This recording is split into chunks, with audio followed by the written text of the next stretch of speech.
Hello friends, welcome to Legacy of Thrones. Menti. Tonight we're leaving behind the comfort of settled towns and following the fading light, toward a horizon that seems to stretch forever. Before you lies a wilderness so vast that no fence interrupts the wind, no church bell marks the passing hour, and no road promises an easy return. You can almost hear a river flowing through endless forests, while distant mountain peaks glow, beneath the last colors of evening.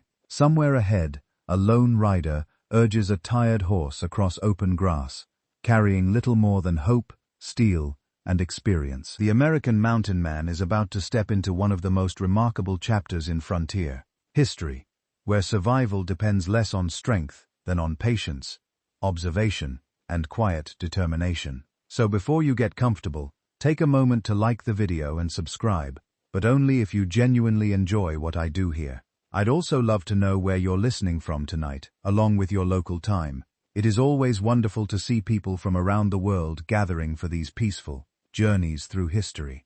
Now dim the lights. Your breathing slows as you leave behind the final wooden cabins of the young United States. Ahead, the land grows larger with every mile. Forests seem endless. Rivers twist through untouched valleys. Snow rests upon distant peaks that few people from the eastern states have ever seen. The air smells of damp earth mixed with fresh pine, while a gentle breeze carries the faint scent of woods from the last frontier settlement disappearing behind you. This is America at the opening of the 19th century. The nation is still young, yet its imagination reaches far beyond its borders. Stories spread through taverns, trading posts, and newspapers about immense western lands filled with valuable beaver, towering mountains, and rivers that seem to flow forever toward unknown horizons. Few people truly understand what waits beyond the frontier. You soon realize that becoming a mountain man is never simply about adventure, begins with necessity. Many young men leave farms where the soil barely feeds a family. Others seek escape from debts, disappointment, or lives that feel too ordinary. A handful of former soldiers searching for purpose after conflict. Some simply possess restless spirits that refuse to remain inside settled communities. Their destination is not a city, it is uncertainty. The western wilderness offers both astonishing opportunity and constant danger. Every valley promises fresh streams filled with beaver. Every ridge may reveal untouched trapping grounds, yet every journey also carries the possibility of hunger, freezing temperatures, accidents, or becoming hopelessly lost beneath unfamiliar stars. Modern historians generally agree that the expanding fur trade became one of the strongest economic forces driving exploration into the American West during these decades. Research discussed by scholars at Harvard University has shown that international demand for beaver felt hats created powerful commercial incentives for traders and trappers to push ever farther into the continent's interior. Yet historians continue debating whether economic ambition alone explains the remarkable speed of Western expansion, or whether personal independence proved just as powerful a motivation for you. The answer feels wonderfully human. Money matters, freedom matters too. As your journey continues, the landscape slowly changes beneath your feet. Rolling hills become thicker forests. Wide rivers replace familiar roads. The silence itself feels different. Instead of busy marketplaces, you hear woodpeckers tap in old trees, distant wolves greeting the evening, and water slipping over smooth stones polished by countless seasons. The wilderness has its own language. Learning that language takes years. You begin noticing details that settlers rarely consider. Moss growing thicker on one side of ancient trees, animal tracks pressed into soft mud after a night of gentle rain, broken branches revealing where elk recently passed, tiny changes in river currents that hint at hidden rocks beneath the surface. Every observation matters. A careless traveler may overlook these signs entirely. A skilled mountain man treats them as pages inside an open book. You kneel beside a stream, cupping cold water into your hands. The chill surprises you despite the pleasant afternoon nearby. Your simple meal waits beside a small cooking fire. It consists of dried meat and coarse bread. hardly luxurious by any measure. Yet after walking for hours beneath the open sky, it tastes unexpectedly satisfying. Simple comforts become treasures. The life ahead offers very few luxuries. Clothing grows stiff with sweat, rain, and smoke. Boots wear thin after endless miles over rough stone. Blankets absorb the scent of campfires until it never truly disappears. Fingers become rough from axes, traps, ropes, and cold rivers. Even so, countless mountain men willingly choose this existence over settled life. The choice puzzles many people back east. Perhaps that is because true wilderness changes the way you think about comfort instead of seeking larger houses. You value dry shelter during storms instead of fashionable clothing. You appreciate warm buck skin that keeps winter winds away instead of crowded streets. You treasure peaceful evenings where only stars fill the sky. For a quiet moment, you simply watch the sunset. Golden light reaches across distant mountains. The colors fade slowly. Night approaches without hurry. Somewhere beyond those ridges lie land still unfamiliar to nearly every American citizen. Alive. Maps remain incomplete. Rivers vanish into blank spaces, marked only by guesses. Entire mountain ranges wait to be carefully crossed, described, and remembered. Historians often describe this period as standing between two worlds. The United States has begun expanding westward after the Louisiana Purchase. Yet enormous regions remain known primarily through indigenous knowledge, scattered trading expeditions, and the reports of explorers.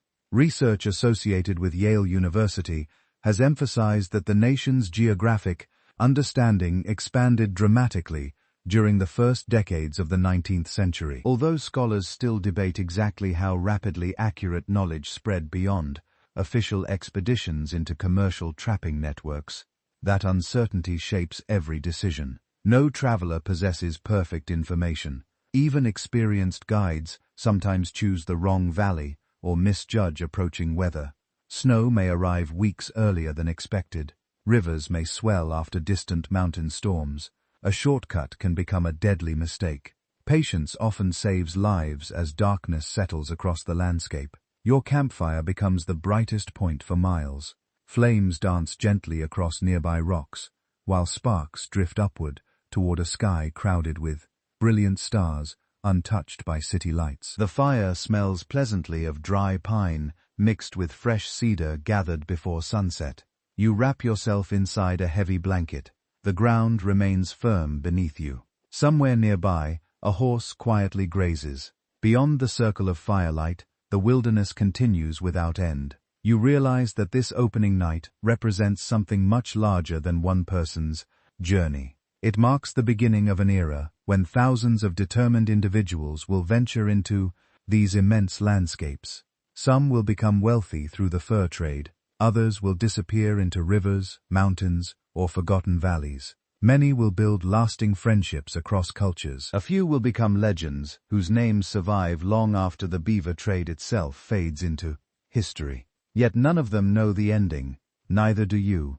For now, there's only the comforting crackle of burning wood, the cool evening breeze upon your face, and the vast American frontier waiting patiently beyond the reach of the fire. Tomorrow, you begin walking deeper into that extraordinary world. Morning arrives quietly across the frontier. The first light filters through tall pines, turning beads of dew into tiny points of gold. Your blanket feels damp from the cool night air, and the fire has settled into a bed of glowing embers beneath soft gray ash. As you stretch your stiff shoulders, the wilderness already seems awake. Small birds chatter somewhere overhead. A squirrel darts along a fallen log far beyond the trees. A river continues its endless conversation with smooth stones, sounding exactly as it did yesterday, and perhaps for thousands of years before that. You gather your few possessions with practiced care. Nothing is wasted. Every tool must justify its weight. A heavy pack slows your journey, while forgetting a single useful item may become a serious mistake weeks from the nearest settlement. This simple truth shapes nearly every decision made by the men who travel these western lands. The morning air carries the scent of wet leaves mixed with rich earth. Your boots press into soft ground still dark from the night's moisture. Every step reminds you that there are no roads waiting ahead, only animal paths, riverbanks, mountain passes, and instinct. The growing fur trade depends upon people willing to accept exactly this kind of uncertainty. By the opening years of the 19th century, fashionable society across Europe and the United States has developed an enormous appetite for fine beaver felt hats. The demand seems almost endless. Gentlemen in London, Paris, Boston, Philadelphia, and New York rarely think about where those luxurious hats begin. Yet every elegant hat represents weeks of labor carried out beside freezing streams, thousands of miles away. The connection feels strangely distant. One person attends a formal dinner, another sleeps beneath falling snow. That invisible chain of commerce stretches across an entire continent. Major trading companies quickly recognize the opportunity. Investors see enormous profits waiting beyond the frontier, while experienced merchants understand that whoever controls the richest trapping grounds may dominate the market for years. Expeditions begin pushing farther west than ever before. Following rumors of untouched valleys filled with healthy beaver colonies, modern economic historians have noted that the North American fur trade became one of the earliest truly international commercial networks, connecting remote wilderness with global fashion markets. Research discussed by scholars at the University of Chicago has emphasized how consumer demand in distant cities directly influenced exploration across the Rocky Mountains. Yet historians continue debating whether commercial competition accelerated Western exploration more than government interest, or whether both forces grew together in ways that cannot easily be separated. As you continue walking, the forest slowly opens into broad grasslands, where morning mist hangs low above the ground. Herds of grazing animals leave fresh tracks across damp soil. Insects hum lazily in the warming sunlight. Somewhere ahead, another trapper may already be checking his trap line, though you never see him. The wilderness allows remarkable solitude. It also hides countless neighbors. A successful trapping expedition begins long before the first trap enters the water. Rivers must be studied carefully. Beaver rarely choose random locations. They prefer slow-moving streams. It is bordered by plentiful trees, suitable for building dams and lodges. A careless trapper may waste valuable weeks searching empty waters, while an experienced one notices subtle clues almost immediately. Freshly cut branches, smooth slides into the river, mud packed against a dam. Everything tells a story. You kneel beside one quiet stream, where sunlight glitters across calm water. Tiny insects dance above the surface. The air smells clean, carrying faint traces of willow bark and fresh mud. You pause without speaking, simply listening. Then you hear it, a gentle splash. Another follows. The sound is almost impossible to notice unless you remain perfectly still. Somewhere nearby, beavers begin another ordinary morning completely unaware that their thick pelts have become one of the world's most valuable natural resources. There is something oddly peaceful about watching them. You almost forget why you came. Yet mountain men rarely possess the luxury of sentiment. Every successful catch means food, trade goods, and another season of survival.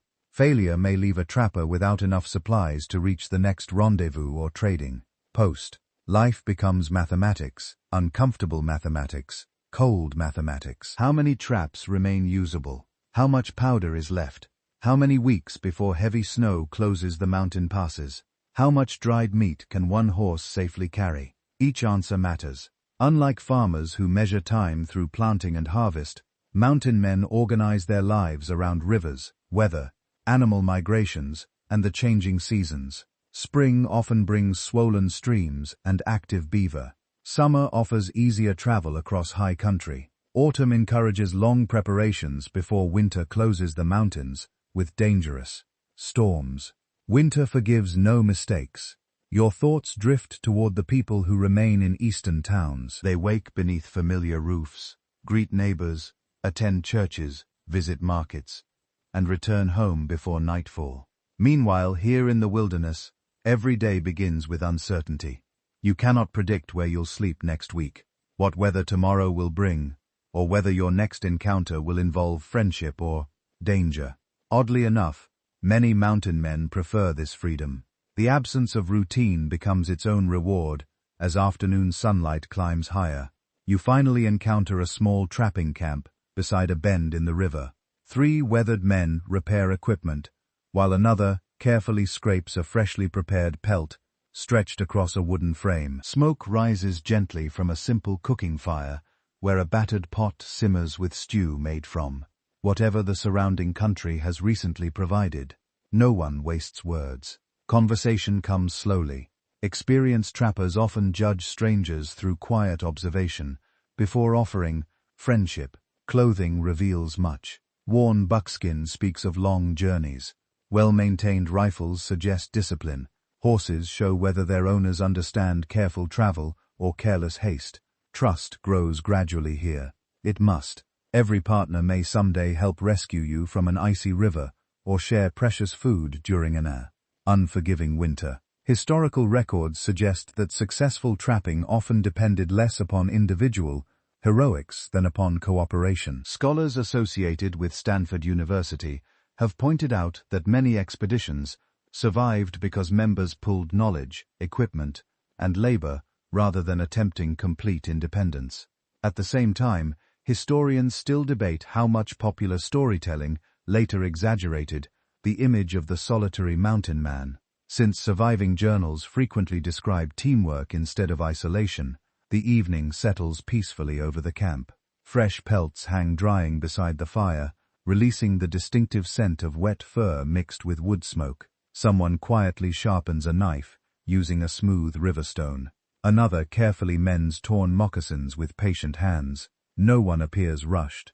Tomorrow will bring more work. It always does. You sip warm stew while darkness slowly returns across the valley. The meal is plain, yet comforting, after a full day beside cold rivers. Firelight flickers across weathered faces, marked by wind, snow, and years spent beneath open skies. These men are not searching for glory. Most never expect their names to appear inside history books. They simply keep moving, river by river, season by season, without fully realizing it. They're helping shape the future map of an entire continent. The stars emerge once more above the quiet wilderness, just as they did the night before. Their steady light reflects softly upon the slow river, where tomorrow's traps already wait beneath the dark water. Morning will come again, and with it, another careful step into the remarkable world of the American mountain man. Your camp stirs before sunrise, long before the warmth reaches the valley floor. The night's chill still clings to every blanket, every saddle, and every piece of iron resting beside the dying fire when you reach for your canteen. The metal feels almost painfully cold against your fingers. A thin layer of mist floats above the nearby river, softening the outlines of trees until the entire landscape seems suspended between dream and waking. Another day begins. Another lesson waits.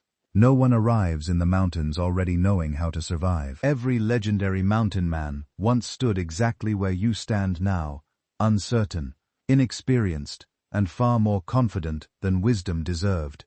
The wilderness has a remarkable way of correcting misplaced confidence.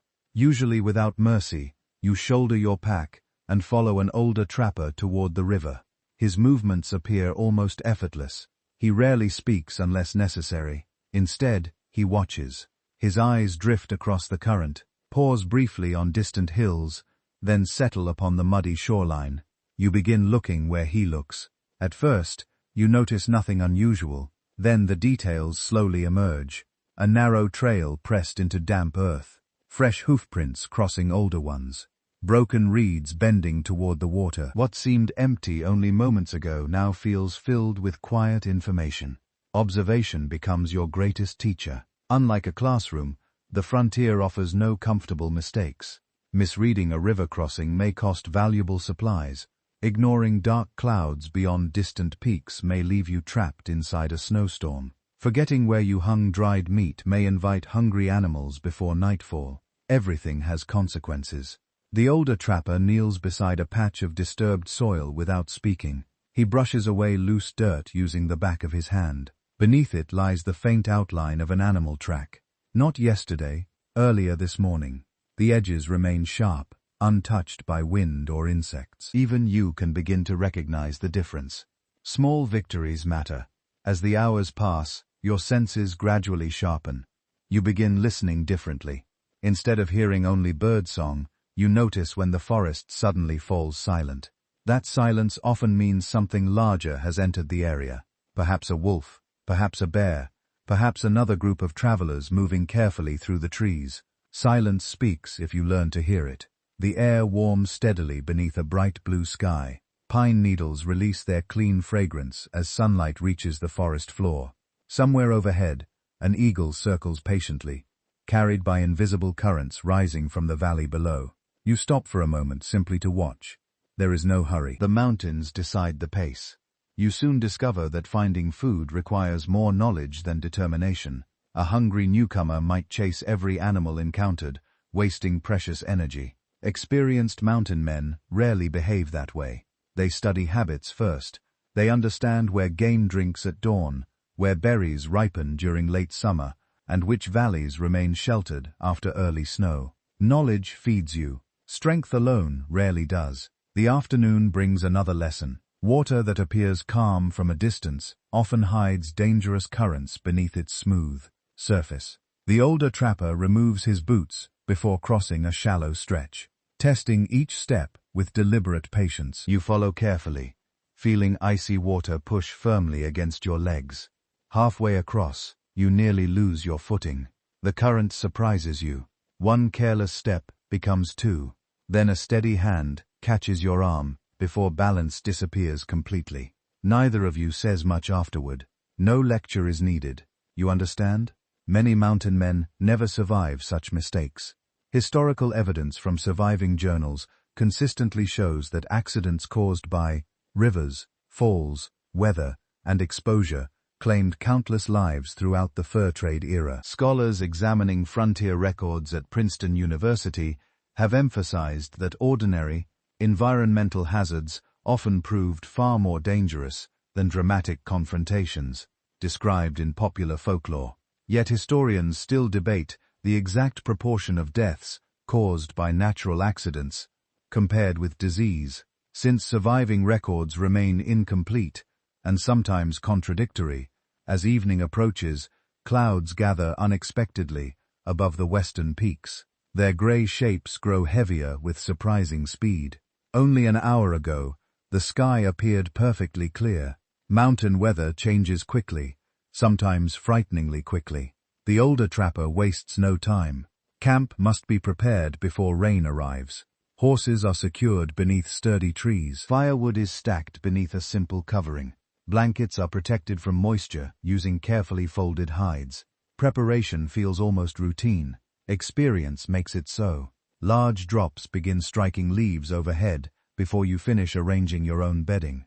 Within minutes, steady rain sweeps across the valley, filling the air with a rich scent of wet earth and fresh pine bark. Smoke from the campfire curls low beneath the damp air before disappearing among dark branches. You sit quietly beneath shelter, listening. Rain possesses its own rhythm. The forest changes with it. Small streams begin flowing where none existed before. Tree trunks darken with moisture. Tiny frogs emerge from hidden places. The entire landscape seems to breathe differently. The storm also changes your thoughts.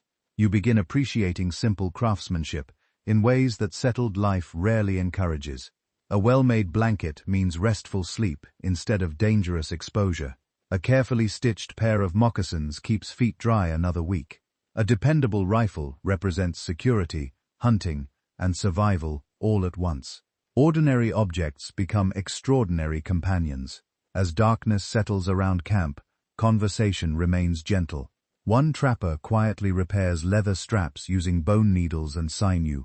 Another smooths the wooden handle of a hatchet worn shiny by years of use. Every motion feels practiced, calm, almost meditative. No one wastes effort. The frontier discourages waste. You think about how different this education feels compared with formal learning back east. There are no blackboards, no examinations, no graduation ceremonies. The mountains examine you every single day instead. The results arrive immediately. Did you read the weather correctly? Did you preserve enough food? Did you choose safe ground before pitching camp?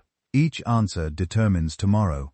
Research highlighted by historians at the University of California has suggested that practical environmental knowledge accumulated by trappers became one of the most valuable forms of expertise carried into later exploration and settlement. Even so, scholars continue discussing how much of that knowledge developed independently and how much depended upon lessons generously shared by indigenous communities who had understood these landscapes for countless generations. The rain gradually fades after sunset, leaving only droplets falling from branches overhead. Cool air settles across the valley. The fire crackles steadily once again, sending the comforting aroma of wood smoke drifting through camp. You warm your hands. The heat feels welcome across the clearing. Your damp boots rest beside glowing embers, slowly drying for tomorrow's journey. Beyond the firelight, the forest disappears into darkness, though it no longer feels quite as mysterious as it did yesterday. Not because the wilderness has changed, because you have only a little, but enough to notice.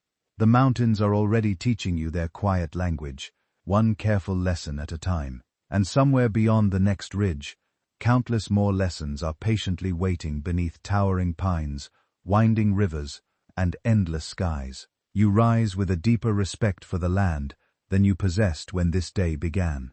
Tomorrow that respect will be tested again for a moment. It feels as though the forest itself is watching you. The morning air is cool enough that every breath hangs briefly before fading into the quiet light.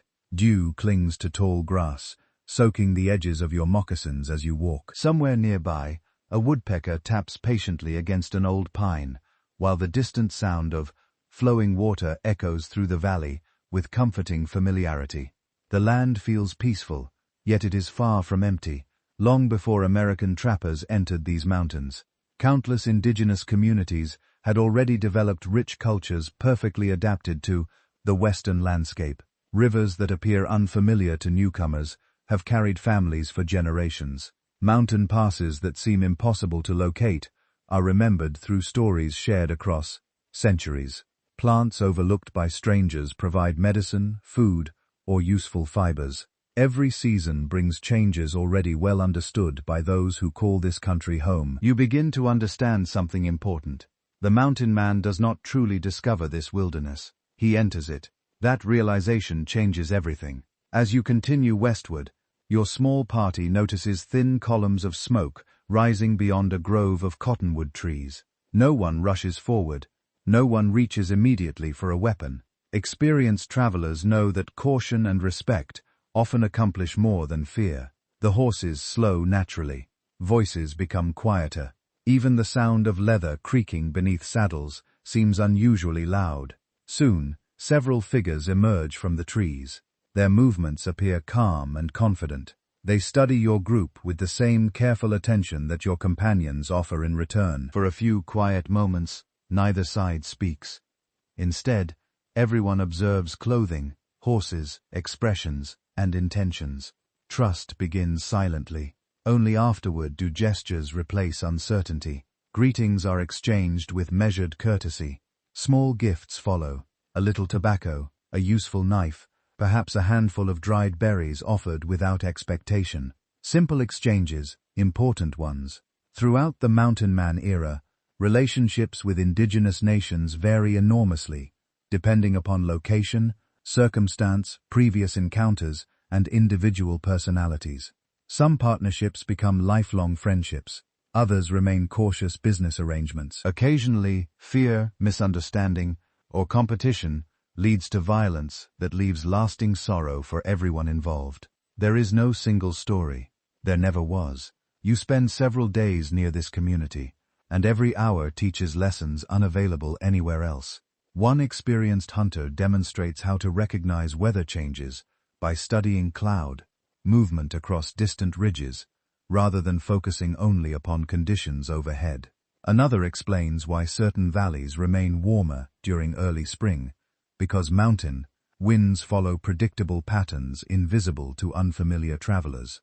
The knowledge feels astonishing. It also feels practical. Nothing is taught simply for curiosity. Every lesson has purpose. You accompany several hunters into the surrounding hills. Their pace differs from anything you have previously experienced. They rarely force themselves forward. Instead, they move with the rhythm of the landscape itself. They pause often. They listen carefully. They notice birds changing direction before larger animals appear. They recognize subtle disturbances among leaves that your own eyes completely overlook. Patience becomes a skill, not merely a virtue. At midday, everyone rests beside a clear stream flowing over smooth stones. The water tastes wonderfully cold after hours of walking beneath warm sunshine. Nearby, strips of fresh meat slowly roast above a small cooking fire, releasing a rich aroma that mixes pleasantly with the scent of cedar and sage, carried by a gentle breeze. You eat quietly. No one seems eager to fill every silence. The wilderness rarely encourages unnecessary conversation. Instead, people watch the surrounding country with relaxed attention. Children gather edible plants growing near the water. Older members repair clothing using careful stitches that seem almost effortless after years of practice. Laughter occasionally rises through camp, warm and genuine, without disturbing the peaceful afternoon. Ordinary moments reveal extraordinary resilience. You gradually recognize that survival here depends upon generations of accumulated experience rather than individual brilliance. Every useful trail, every dependable water source, every seasonal campsite reflects countless observations patiently remembered and shared across time. Modern historical research strongly supports this understanding. Scholars at Stanford University have emphasized that much of the environmental knowledge later used by American trappers originated through cooperation, observation, and direct learning from indigenous communities across the West. At the same time, historians continue debating exactly how much credit early frontier narratives gave to native expertise, since many popular accounts later focus primarily upon the achievements of individual mountain men. The older trapper, traveling with you, quietly acknowledges this reality one evening, while repairing a worn saddle strap. "We would never have lasted alone." His words remain simple. Their meaning runs deep. You think about every skill acquired during recent weeks. Reading weather, crossing rivers, identifying edible routes, locating hidden springs, finding safe winter shelter. Much of this knowledge reached mountain men through relationships patiently built across cultural boundaries. History often celebrates dramatic events. Daily cooperation deserves equal attention. As autumn gradually approaches, preparations for colder weather become increasingly important. Members of the nearby community begin preserving food with remarkable efficiency. Meat dries carefully above slow fires. Berries are gathered before early frosts arrive. Animal hides are cleaned, stretched, and softened until they become warm clothing, capable of surviving harsh winters. The work never seems hurried, only steady. Everyone understands that winter rewards preparation made during gentler seasons. You assist where possible, though your hands still lack the effortless confidence of experienced craftsmen. Soft leather resists your clumsy stitches. Cord slips unexpectedly from tired fingers more than once. You quietly remove uneven work and begin again. Learning requires humility. The mountains insist upon it. One Crisco, an elder, walking through a meadow bright with late summer flowers. He pauses frequently, pointing toward plants that appear nearly identical to your inexperienced eyes. One nourishes the body, another eases pain, a third should never be eaten. Small differences matter enormously. You listen carefully. The cool breeze carries the earthy fragrance of drying grass, while insects drift lazily through warm afternoon sunlight. Far above, snow already rests upon distant peaks, despite the comfortable temperature below. Winter is watching. It simply has not arrived yet. Research associated with the University of California has shown that indigenous ecological knowledge represented one of the most sophisticated systems of environmental understanding in North America, built through careful observation across many generations. Even so, scholars still debate how fully later American society recognized the depth and complexity of this knowledge, especially during the rapid expansion that followed the fur trade era. Eventually, it becomes time to continue your journey. Parting feels surprisingly emotional. You arrived as strangers, You leave carrying shared memories. Hands are shaken warmly. Quiet farewells replace long speeches. A few practical gifts are exchanged before horses are loaded once more. The trail stretches westward beneath a bright autumn sky. As you ride away, you glance back only once. Smoke rises gently above the trees. Then the forest slowly closes behind you. The lessons remain. Not only lessons about survival, but lessons about respect. The wilderness belongs to no single traveler. Every path carries older footsteps. Every river remembers earlier voices. Every mountain has witnessed generations whose stories deserve to be remembered alongside those of the famous trappers who later crossed these remarkable lands. The journey ahead remains uncertain, but you no longer travel with empty hands. You carry knowledge generously shared, and that knowledge may one day save your life. Your mind drifts towards another quiet morning beneath towering pines. The air feels noticeably colder now, carrying the unmistakable promise of autumn. A faint layer of frost sparkles across fallen leaves, disappearing slowly as the first rays of sunlight reach the valley. Every breath feels crisp. Every sound seems sharper. Even the steady footsteps of your horse echo differently across the frozen ground. The seasons are changing. So must you. Life beyond the settlements follows a rhythm. Unlike anything found in towns along the eastern seaboard, there are no courthouse clocks announcing the hour, no market bells calling merchants to work, no familiar neighbors waving from tidy front porches. Instead, the mountains keep time. Sunrise begins the day. Darkness ends it. Everything between those moments depends upon weather, animals, rivers, and endurance. You break camp with practiced movements that already feel more natural than they did only weeks ago. The blanket is folded tightly. The cooking pot is cleaned with sand and river water. Every remaining ember is buried beneath cool soil. Leaving a careless fire behind could destroy an entire valley long after you've disappeared beyond the next ridge. Small habits matter. Responsible habits matter even more. The morning trail climbs steadily through dense forests, where sunlight filters between tall branches in narrow beams.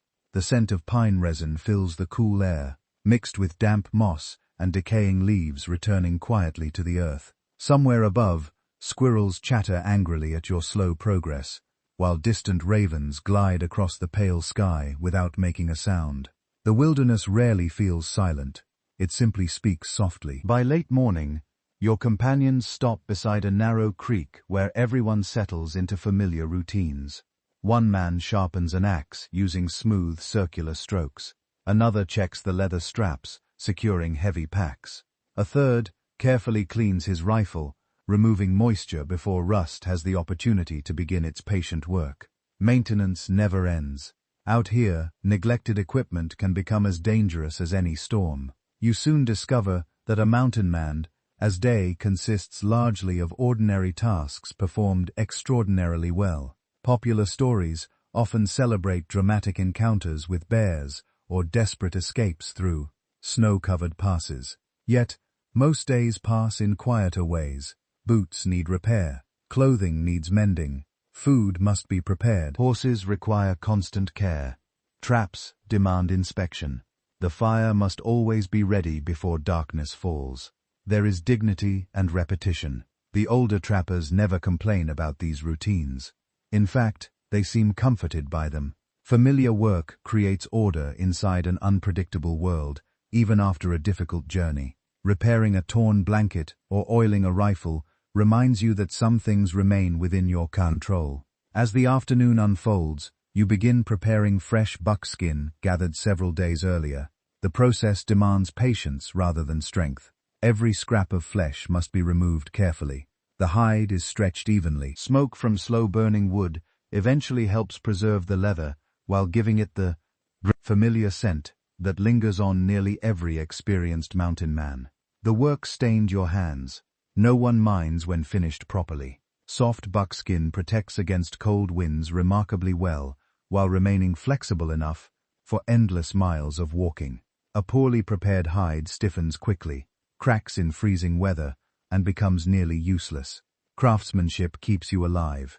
Nearby, another trapper quietly reshapes a damaged wooden snowshoe in preparation for the duty. Steam rises gently from heated wood as he bends it into the proper curve. His hands move without hesitation, guided by years of experience rather than written instructions. You watch closely. Every movement teaches something.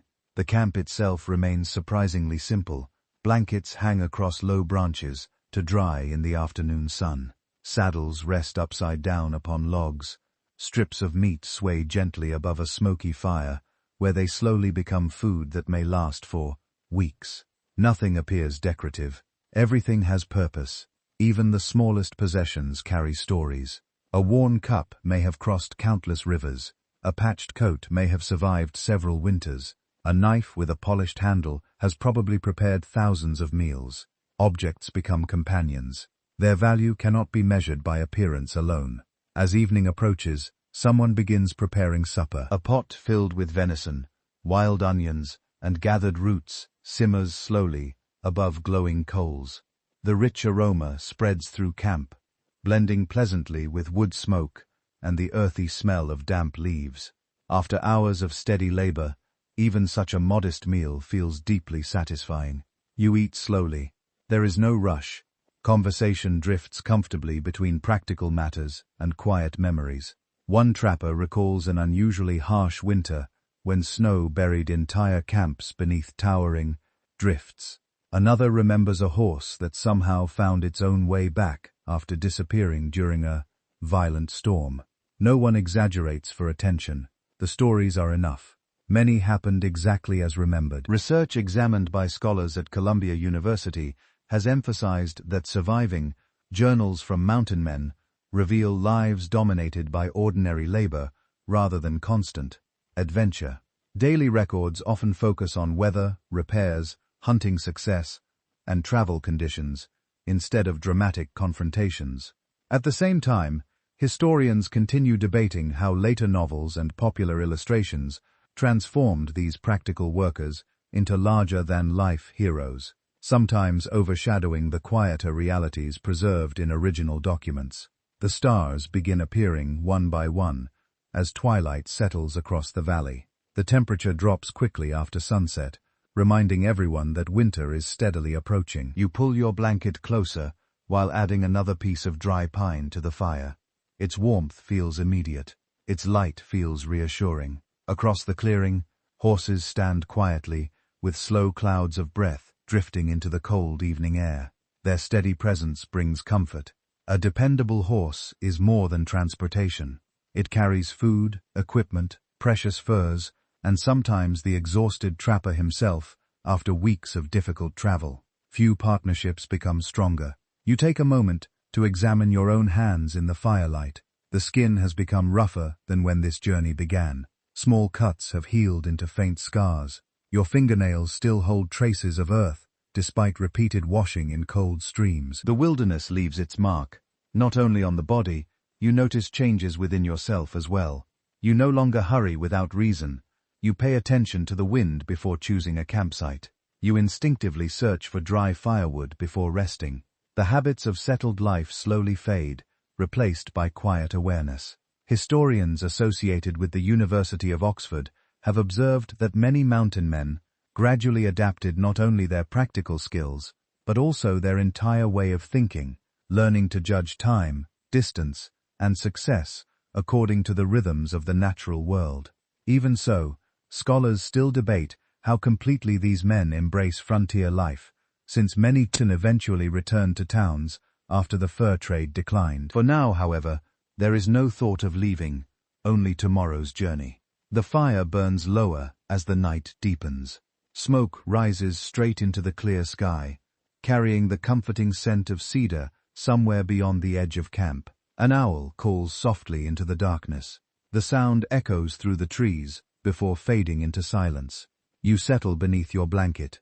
The ground feels firm but familiar. Above you, countless stars quietly watch over another peaceful night in the mountains. Tomorrow will bring more work, and somehow that feels exactly right in your ears. The echo changes into the steady murmur of a broad river long before you actually see it. The sound grows deeper with every step until the trees finally part, revealing a ribbon of moving water stretching far beyond the curve of the valley. Morning sunlight dances across its surface, breaking into thousands of bright reflections that seem almost alive. Cool air rises from the current, carrying the clean scent of fresh water, mixed with damp willow, branches, and smooth river stones. The river feels ancient. It also feels inviting to a newcomer. It appears to be little more than beautiful scenery. To a mountain man, however, it is something much greater. A river provides drinking water, fish, transportation, landmarks, fertile campsites, and perhaps most importantly, direction. Long before reliable maps covered the American West, rivers became the highways that guided travelers through immense and unfamiliar country. You pause along the bank, watching driftwood float quietly downstream. The water never stops. Neither do the people who depend upon it. Throughout the first decades of the 19th century, rivers such as the Missouri gradually became the lifelines of the expanding fur trade. Flatboats, keelboats, and later other sturdy vessels carried supplies westward, while returning east, loaded with valuable pelts.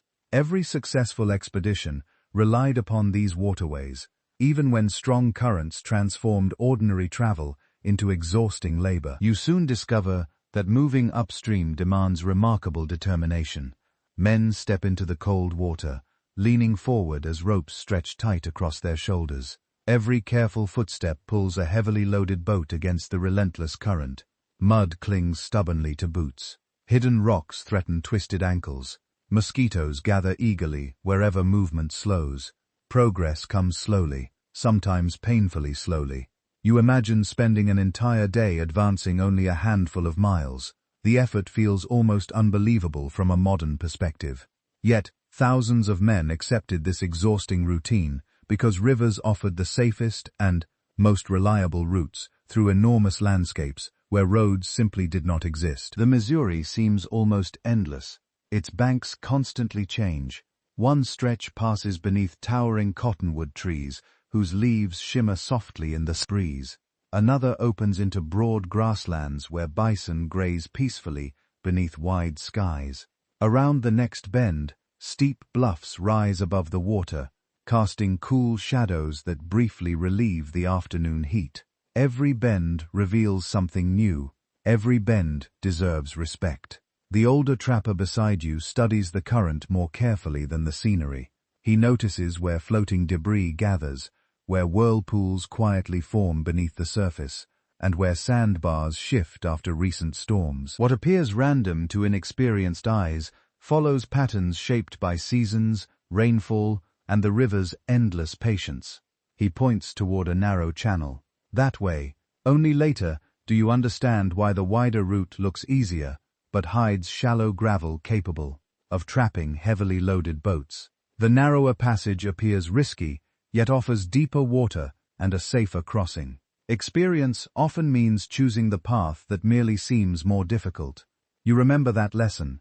It applies beyond rivers. As the journey continues, smaller waterways begin feeding into larger ones. Creeks become streams. Streams become rivers.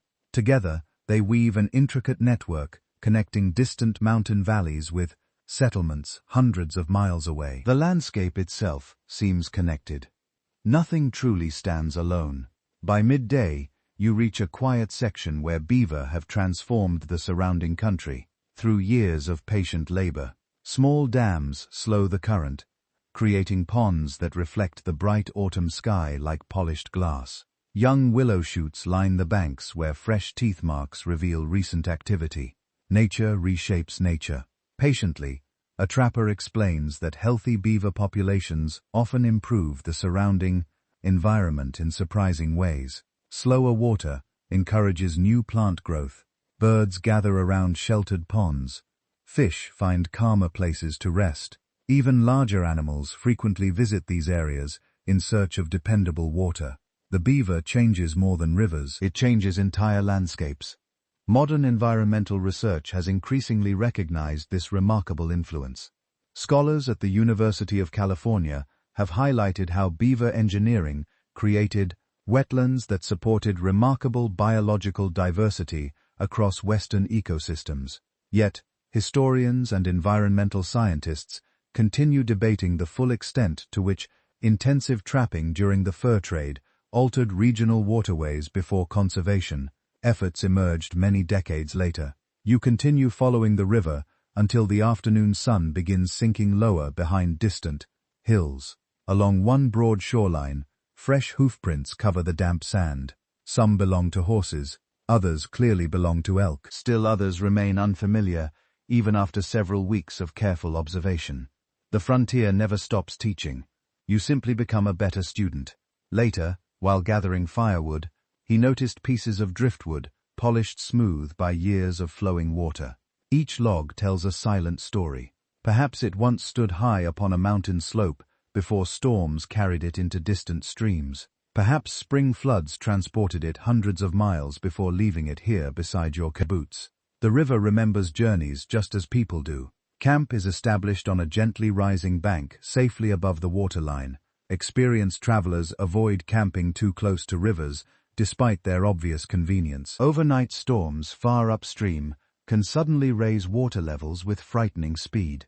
Choosing slightly higher ground often means the difference between peaceful sleep and waking. Inside a flooded camp, preparation begins before sunset. As always, the evening meal is simple but satisfying. Fresh fish caught earlier in the day cook slowly over glowing coals, while strips of dried meat warm beside the flames.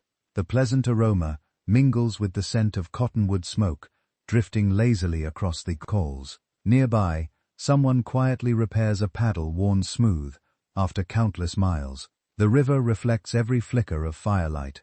Its gentle movement never ceases. Conversation eventually turns toward places farther west. Veterans describe the Yellowstone with quiet admiration, speaking of immense valleys and powerful currents. Others mention the Green River winding through spectacular country, where many trappers gather during the annual Rendezvous. The Snake River earns respectful silence before anyone begins describing its swift water and difficult crossings. Each river possesses its own character. Learning those personalities takes years. Research discussed by historians at Yale University has emphasized that waterways serve not only as transportation routes, but also as essential corridors for cultural exchange, trade, exploration, and communication across the early American West. Even so, historians still debate how rapidly detailed geographic knowledge spread among independent trappers compared with officially sponsored expeditions. Since much practical knowledge remained unwritten for many years, night gradually settles across the valley. Stars appear one after another, reflected so clearly upon the calm river that the water itself seems filled with light. Gentle waves lap softly against the muddy shore, while cool evening air carries the comforting smell of damp earth and fading campfire smoke. You sit quietly for a while. No words seem necessary. The rivers carried explorers, traders, indigenous families, dreamers, and weary travelers for generations. Tomorrow, it will continue flowing exactly as it always has, patient and steady beneath the open sky. And tomorrow, you'll follow it once again, deeper into the remarkable heart of the American frontier. Your eyes open before dawn, not because of an alarm, but because the wilderness has quietly trained your senses. The air carries a faint chill that slips through the edges of your blanket. Somewhere beyond the fading campfire, a horse stamps the ground and exhales a slow cloud of white breath into the darkness. The smell of cold ash mingles with fresh pine, while the first pale light begins touching the highest mountain peaks far beyond the valley. Another day begins gently. Yet today, the trail carries something different. For weeks, you've heard names spoken around campfires with quiet admiration. They're never introduced with dramatic speeches. No one announces them like heroes from a storybook. Instead, their names appear naturally during ordinary conversation, usually followed by a thoughtful pause. Someone once crossed that impossible pass. Someone survived that brutal winter. Someone discovered a safer river crossing. The names remain. The stories grow. One of the first figures whose reputation reaches your ears is John Colter. Although his greatest adventures belong to an earlier generation, His experiences continue inspiring nearly every trapper traveling west. After serving with the famous expedition led by Meriwether Lewis and William Clark, Colter chose not to return permanently to settled life. Instead, he ventured back into the immense wilderness almost alone, exploring valleys, rivers, and mountains that few Americans had ever seen. His journeys seem almost unbelievable even today. Stories about Colter circulate from camp to camp. Some describe his remarkable endurance. Others tell of narrow escapes through dangerous country. A few accounts have clearly grown larger with repeated telling. As frontier stories often do, that happens everywhere. Not only here, modern historians generally agree that John Colter became one of the earliest American mountain men. Though accounts of several dramatic episodes remain difficult to verify completely because surviving evidence is limited. Research discussed by scholars at the University of Chicago has emphasized Colter's importance as an early explorer whose observations expanded geographic understanding of the northern Rocky Mountains. Yet historians still debate which legendary tales surrounding his life reflect documented events and which were gradually enlarged through oral tradition. The uncertainty somehow makes him even more fascinating. You continue westward, climbing steadily into higher country, where forests become thicker and the air noticeably cooler. The trail narrows between towering spruce trees, whose branches filter the morning sunlight, into long green ribbons across the forest floor. The mountains feel closer now. They also feel larger. Around midday, your party encounters an older trapper traveling alone with 2 pack horses. His buckskin clothing bears countless careful repairs. His beard has turned almost completely gray. Deep lines surround his eyes, carved there by decades of snow, sunlight, and wind. He greets everyone warmly, without unnecessary ceremony, as the horses graze nearby. Conversation naturally turns toward familiar names from the fur trade. Someone mentions Jedediah Smith, and the older trapper smiles quietly before staring toward the distant mountains. "He never stopped moving," he says. The words carry admiration. Jedediah Smith earns respect for qualities extending well beyond physical endurance. He becomes known for remarkable discipline, careful observation, and an unusual willingness to explore country that many others hesitate to enter.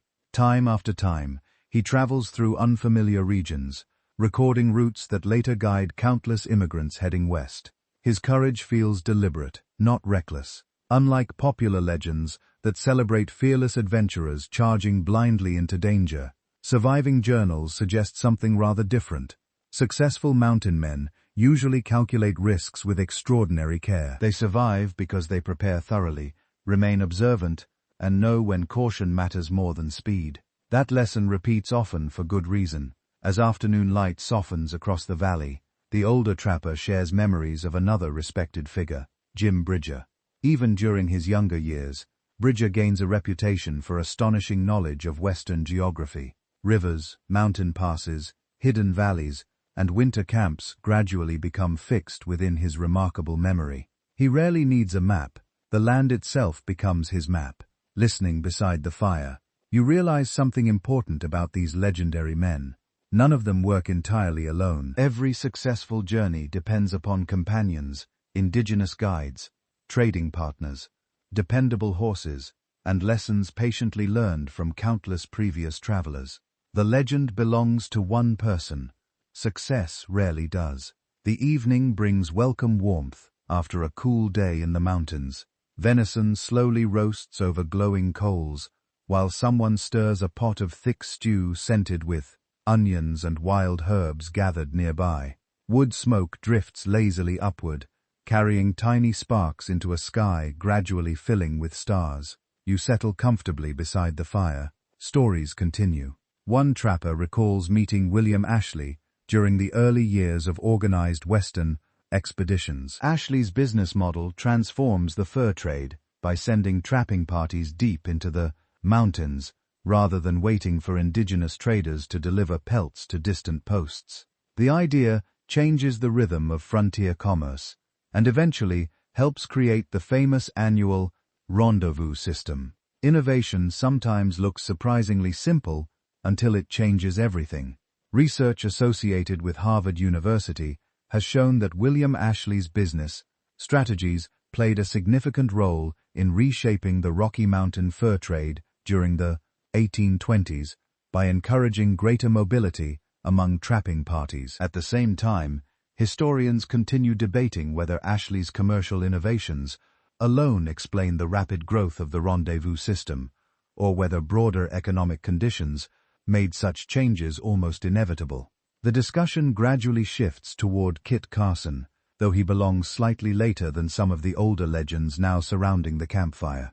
Younger trappers admire his remarkable ability to travel immense distances, communicate across cultures, and adapt to constantly changing conditions throughout the West.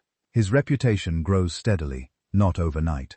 You begin noticing a pattern shared by nearly every respected mountain man. Their greatest strength is not extraordinary courage, it is consistency. Day after day, season after season, they rise before sunrise, maintain their equipment, study weather, care for horses, observe rivers, respect experience. These ordinary habits eventually create extraordinary lives. As the fire burns lower, you glance around the quiet camp. Weathered faces glow softly in the orange light.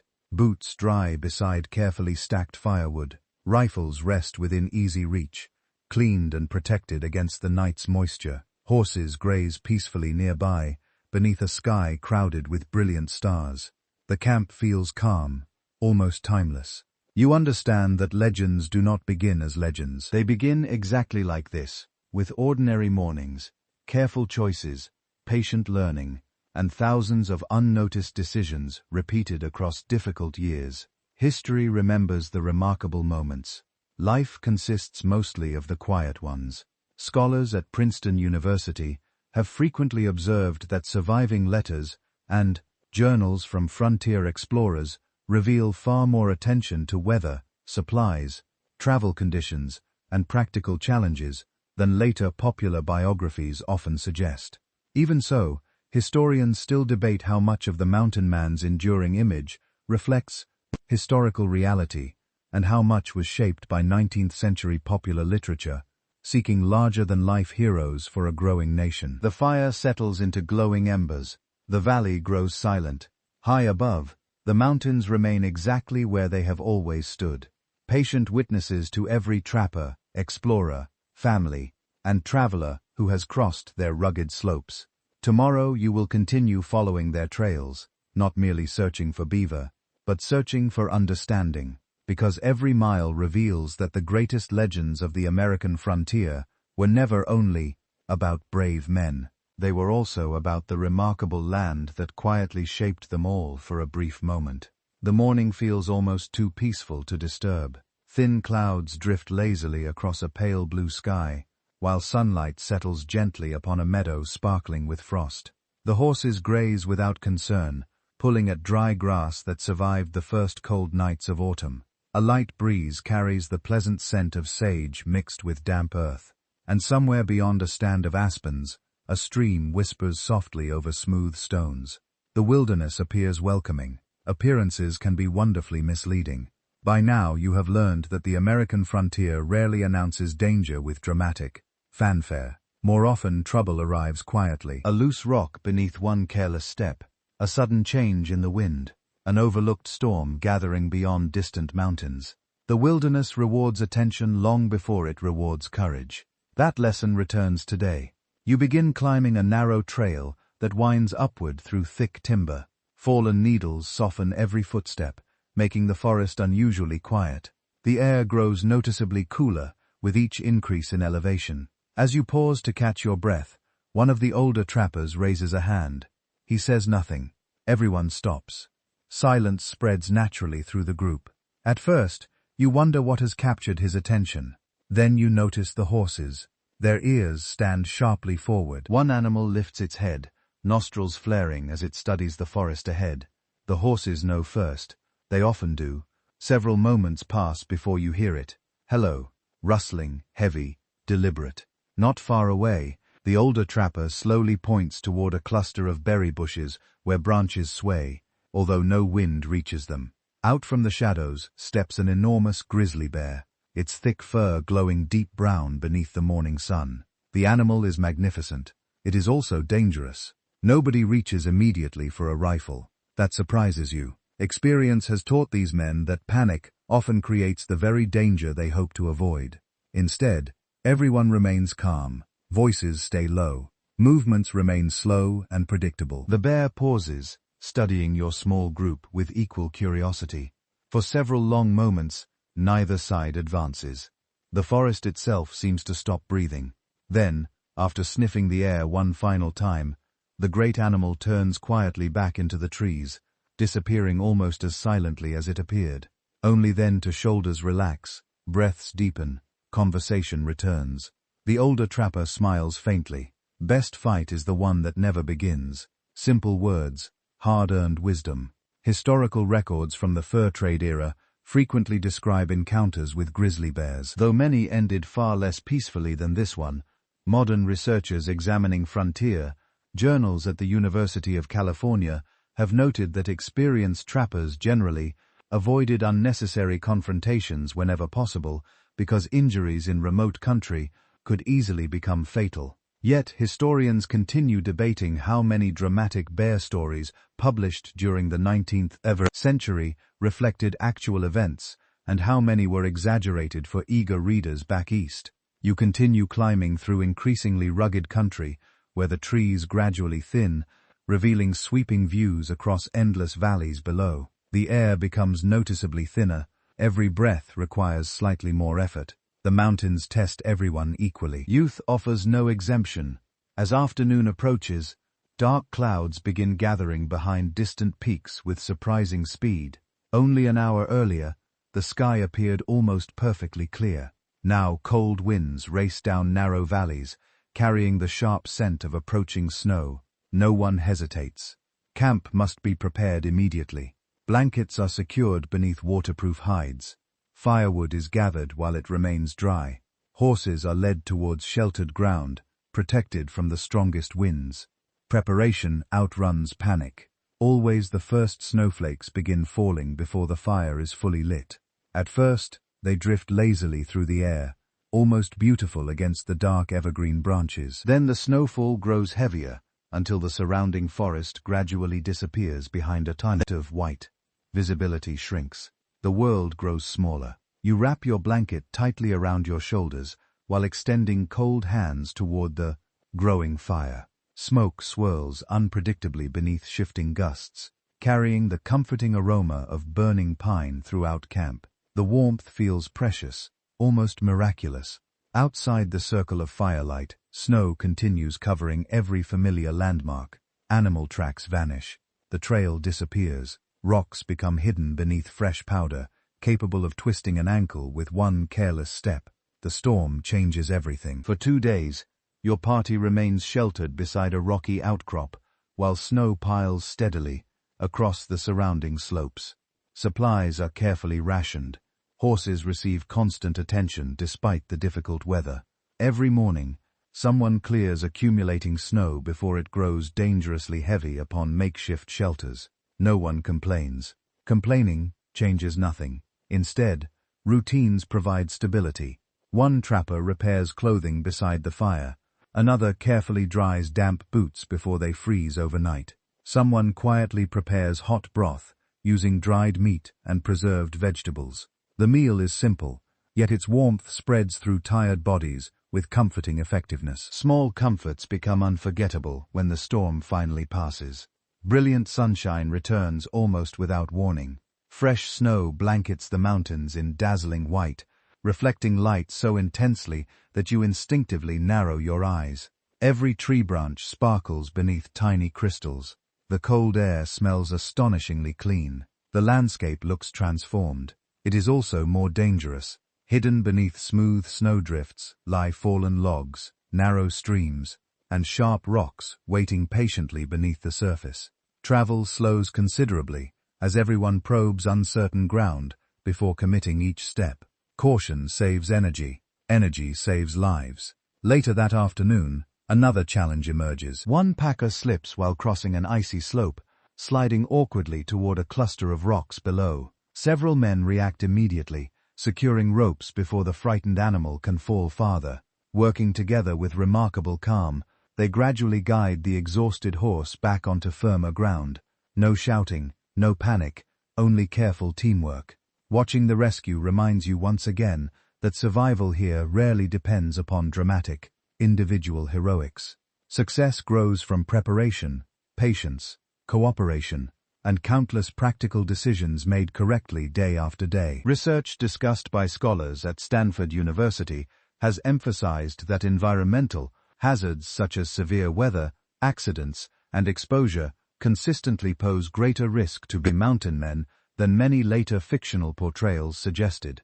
Even so, historians still debate the relative importance of different dangers, because surviving journals naturally recorded only the experiences of those fortunate enough to return. That thought lingers quietly. How many stories disappeared forever? How many names vanished with the snow? As evening settles across the frozen valley, the fire once again becomes the center of your small world. Wet gloves hang drying beside glowing coals. Steam rises gently from a pot of thick stew. Outside, the snow reflects pale moonlight so brightly that the mountains seem almost luminous. Beneath the stars, the silence feels deeper now, almost sacred. You understand that danger is not the enemy of the mountain man. Carelessness is nature does not seek revenge. It simply follows its own rules. Those who learn those rules may survive for many seasons. Those who ignore them often become little more than forgotten footprints beneath the next snowfall. You settle beneath your blanket once again, grateful for the warmth of the fire, the companionship of experienced travelers, and another day safely completed in the immense wilderness. Tomorrow, the mountains will offer new challenges. They always do. Your breathing settles into the slow rhythm of another autumn morning as the trail descends. From the high country, frost still clings to patches of grass, hidden beneath the shade of towering pines, but the valleys below already glow beneath gentle sunlight. The crisp mountain air carries the familiar scent of wood smoke from your breakfast fire, mixed with the earthy fragrance of damp leather and freshly cut willow branches packed onto the soom. Horses. For days, everyone has spoken about the same destination, not with excitement alone, with anticipation. The annual rendezvous waits somewhere beyond the next chain of valleys where isolated trappers, from across the Rocky Mountains, gather after months of solitude. For much of the year, a mountain man may encounter only a handful of people while traveling through vast wilderness. The rendezvous changes everything. For a short time, the frontier becomes crowded. You follow a well-used trail winding beside the Green River. Unlike many of the quiet paths you have traveled before, this one bears countless signs of recent traffic. Fresh horse tracks overlap older ones. Wagon wheels have left deep impressions in soft ground near stream crossings. Broken branches reveal where heavily loaded pack animals brushed against the forest. Everyone seems to be heading the same way. The wilderness suddenly feels connected. As the afternoon unfolds, you begin meeting small groups of travelers arriving from different directions. Some wear buckskin, darkened by years of smoke and weather. Others lead long strings of pack horses loaded with carefully bundled pelts. A few are merchants, dressed in heavier wool clothing, their saddlebags filled with goods meant for eager customers. Smiles appear more often now. Even strangers greet one another warmly. Months of isolation make ordinary conversation feel surprisingly valuable. One elderly trapper laughs quietly after shaking hands with an old friend. "I thought winter finally caught you." The reply comes with equal humor. It nearly did. The exchange lasts only seconds, yet you sense genuine affection beneath the light-hearted words. Shared hardship creates lasting friendships. Late in the day, the trail climbs a final ridge before opening into an enormous valley alive with activity. Hundreds of horses graze across broad meadows. Smoke rises from dozens of campfires scattered beside the river. Brightly colored trade blankets flutter gently in the afternoon breeze. The sound of voices, laughter hammering, and distant fiddle music drifts across the open ground. The rendezvous has begun. It feels almost like another world. After weeks surrounded mainly by rivers, forests, and mountains, the gathering seems astonishingly lively. Traders unpack barrels filled with powder, lead, coffee, sugar, tobacco, and cloth. Blacksmiths repair damaged traps, axes, and horseshoes. Skilled craftsmen sharpen knives while leather workers replace worn saddles and harnesses. Everywhere you look, business unfolds, but commerce tells only part of the story. Mountain men greet companions they have not seen since the previous year. Some exchange warm embraces. Others quietly compare the past season's journeys. They speak about rivers crossed, storms survived, animals trapped, and friends who sadly failed to return. Not every reunion is joyful. Some conversations grow unexpectedly quiet. A familiar name receives no answer. The absence itself becomes the reply. You realize that every gathering also honors those whose trails ended somewhere beyond the mountains. Their stories survive because someone remembers telling them, beside another campfire. Memory becomes a form of respect. As evening approaches, the marketplace grows even busier. Beaver pelts are carefully examined before changing hands. Experienced traders judge quality through touch, almost as much as sight. Thick, well-prepared pelts earn better prices than damaged ones. Every successful season now becomes visible in carefully stacked bundles waiting beside trading tents. The beaver has traveled far. Its journey is not finished. From these val pelts will eventually move eastward through an expanding network of traders, until they reach workshops producing fashionable hats for customers who will never imagine. The rugged country where the fur first originated. The connection feels extraordinary. So does its distance. Historical research associated with Harvard University has emphasized that the annual Rendezvous system transformed the Rocky Mountain fur trade by bringing supplies directly to trappers instead of requiring long returns to eastern trading posts. This innovation dramatically reduced travel time and encouraged deeper exploration of the western mountains. Even so, historians still debate whether the rendezvous emerged primarily from commercial necessity or from the practical realities of operating across such immense and isolated landscapes. As darkness gradually settles across the valley, business gives way to celebration. Campfires multiply beneath the clear sky. Someone begins playing a fiddle, while others clap gently in time with familiar tunes. Laughter spreads easily from one gathering to another. Stories become longer. Coffee simmers in blackened pots above glowing coals, filling the cool evening air with its rich aroma. For once, no one hurries to sleep. There is too much to share. You wander through the gathering, listening more than speaking. Veterans describe mountain passes crossed during terrible blizzards. Younger trappers eagerly ask questions about unexplored valleys farther west. Merchants quietly negotiate future expeditions, while scouts discuss changing conditions along distant trails. Knowledge flows as freely as trade, perhaps even more freely. One conversation catches your attention. Several experienced mountain men spread a worn paper map across a flat log, carefully marking rivers, campsites, dangerous crossings, and reliable springs discovered during the previous season. The map slowly improves, not through government surveys alone, but through countless individual journeys. Research discussed by scholars at Yale University has highlighted the important role played by trappers in expanding practical geographic knowledge of the American West. Many routes later followed by immigrants, military expeditions, and surveyors first became widely known through information exchange during gatherings much like this one. Historians still debate exactly how much of this knowledge remained informal for years before eventually appearing on published maps. The fire beside your own camp burns brightly as friends old and new gather together for one final meal before tomorrow's trading resumes. Thick stew bubbles gently inside a heavy iron pot, while fresh bread warms near the edge of the coals. The comforting smell of roasted meat blends with wood smoke and crisp autumn air. You feel something unexpected, belonging. For months, the wilderness has taught independence. The rendezvous quietly reminds you that even the most capable mountain man remains part of a much larger community, connected by trust, shared experience, and mutual respect.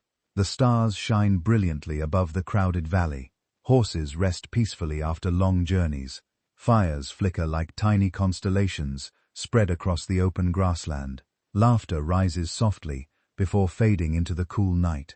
Tomorrow, business will continue. Soon afterward, everyone will once again disappear into different rivers, forests, and mountain ranges. But for these few precious days, the lonely trails of the American frontier meet in one remarkable place, and the mountains seem just a little less lonely. Your thoughts linger beside the fading campfires of the Rendezvous as another cool morning settles over the valley. The cheerful noise of the previous evening has softened into quieter sounds. Horses pull gently at fresh grass, still wet with dew. Iron pots clink softly as breakfast is prepared. Thin columns of blue smoke rise almost perfectly straight into the calm autumn sky, carrying the warm scent of coffee, wood smoke, and freshly baked bread. The gathering feels different now, less like a celebration, more like a community. As you wander through the waking camp, you notice something that many popular stories about mountain men rarely mention. Families are everywhere. Children chase one another across open meadows. Mothers prepare meals beside campfires. Babies sleep peacefully beneath carefully stitched blankets, while older relatives repair clothing or tend horses nearby. The frontier is not inhabited by trappers alone. It never truly was. Many mountain men eventually build lives that stretch beyond solitary travel. Some marry women from eastern settlements after leaving the mountains. Many others form lasting partnerships with native women whose knowledge, resilience, and cultural understanding become essential parts of family life across the West. These relationships shape the frontier quietly, profoundly. You're invited to share breakfast with one such family. The father spent many years trapping along the Green and Snake Rivers before gradually dividing his time between seasonal expeditions and raising children. His wife grew up among an indigenous community whose ancestors had known these valleys for countless generations. Their home is simple. Their lives are remarkably rich. Fresh bread warms beside the fire, while venison slowly cooks in an iron pan. The children laugh as they help gather water from a nearby stream, carefully carrying heavy buckets between them. The youngest proudly places extra firewood beside the cooking area, eager to contribute despite being too small to lift the larger logs. No one dismisses the effort. Every helping hand matters. As you eat together, conversation moves easily between practical concerns and family memories. The father speaks about difficult winters in the mountains. His wife gently corrects part of one story, reminding him that he nearly became lost during a spring flood because he ignored advice about changing river conditions. Everyone laughs, including him. The lesson remains affectionate rather than embarrassing. Marriage on the frontier often demands remarkable flexibility. Long trapping seasons separate families for months at a time. Dangerous journeys carry no guarantee of return. Yet these households demonstrate extraordinary resilience. Built upon cooperation rather than rigid expectations, the children grow up learning from both parents. That becomes their greatest strength. A young boy easily identifies animal tracks impressed into damp soil, while his sister confidently gathers edible plants growing along the edge of the meadow. They speak naturally about rivers, weather, horses, and changing seasons with an ease that surprises you. The wilderness is simply home. Nothing more, nothing less. Modern historical scholarship increasingly recognizes the importance of these multicultural frontier families. Research discussed by scholars at the University of California has shown that marriages between mountain men and native women often created enduring economic, cultural, and social partnerships that strengthen trade networks across the West. At the same time, historians continue debating how fully earlier frontier histories acknowledge the central role played by indigenous women in shaping these communities. The omission becomes obvious once you begin paying attention throughout the day. You observe countless examples of shared responsibility. While several men inspect traps requiring repair, women prepare preserved foods for the coming journey. Older children care for younger siblings while grandparents quietly pass along stories that preserve family history. Everyone teaches, everyone learns. There is no clear boundary between work and education. Skills pass naturally from one generation to the next, through daily experience rather than formal instruction. You spend part of the afternoon walking beside a woman gathering medicinal plants along a gently sloping hillside. She pauses frequently, explaining which leaves ease fever, which roots calm stomach pain, and which flowers should never be touched carelessly. The distinctions appear subtle, the consequences are not. She smiles when you confuse two nearly identical plants. You only make that mistake once. The gentle humor eases your embarrassment. By the time the sun begins lowering toward the western mountains, you realize how incomplete your understanding of frontier life had once been. Popular legends often celebrate lonely heroes standing against nature with little more than courage and determination. Reality proves far richer. No mountain man truly succeeds alone. He depends upon companions, trading partners, experienced guides, welcoming communities, reliable horses, and very often devoted families who provide stability in an unpredictable world. That realization changes your perspective. As evening approaches, several families gather beside a broad campfire where supper is slowly cooking. Thick stew bubbles gently, while fresh fish roasts above glowing coals. The delicious aroma mingles with the sweet fragrance of burning cottonwood and the cool scent of the nearby river. Children settle quietly beside older relatives. Stories begin. One elder recalls seasons when beaver seemed almost endless along distant streams. Another remembers crossing a mountain pass during an unusually mild winter. A grandmother laughs while describing the awkward mistakes made by inexperienced trappers arriving from eastern cities, completely unprepared for frontier realities. Everyone listens, even the youngest children. These stories entertain, but they also preserve practical knowledge. Hidden inside every humorous memory lies advice about weather, travel, respect, or survival. History lives around the fire, not only inside books. Research associated with Columbia University has emphasized that family networks played a far greater role in frontier stability than earlier popular narratives often suggested. Domestic life, cooperation across cultures, and shared labor formed essential foundations for many Western communities. Even so, historians still debate how frontier myths, emphasizing rugged individualism, overshadowed the quieter realities preserved in family records and community traditions. Night settles gently across the valley. The stars appear one by one above the dark silhouettes of distant mountains. Nearby, a baby sleeps peacefully, while parents continue quiet conversation beside the fire. Horses stand calmly beyond the circle of light, their slow breathing blending with the soft murmur of the river. The scene feels wonderfully ordinary. That is precisely what makes it remarkable. You understand now that the history of the American mountain man is not only the story of lonely trails, frozen rivers, or daring exploration. It is also the story of homes created wherever kindness, cooperation, and trust could flourish. Even in the wilderness, perhaps especially there, the fire burns lower as families gradually retire beneath warm blankets.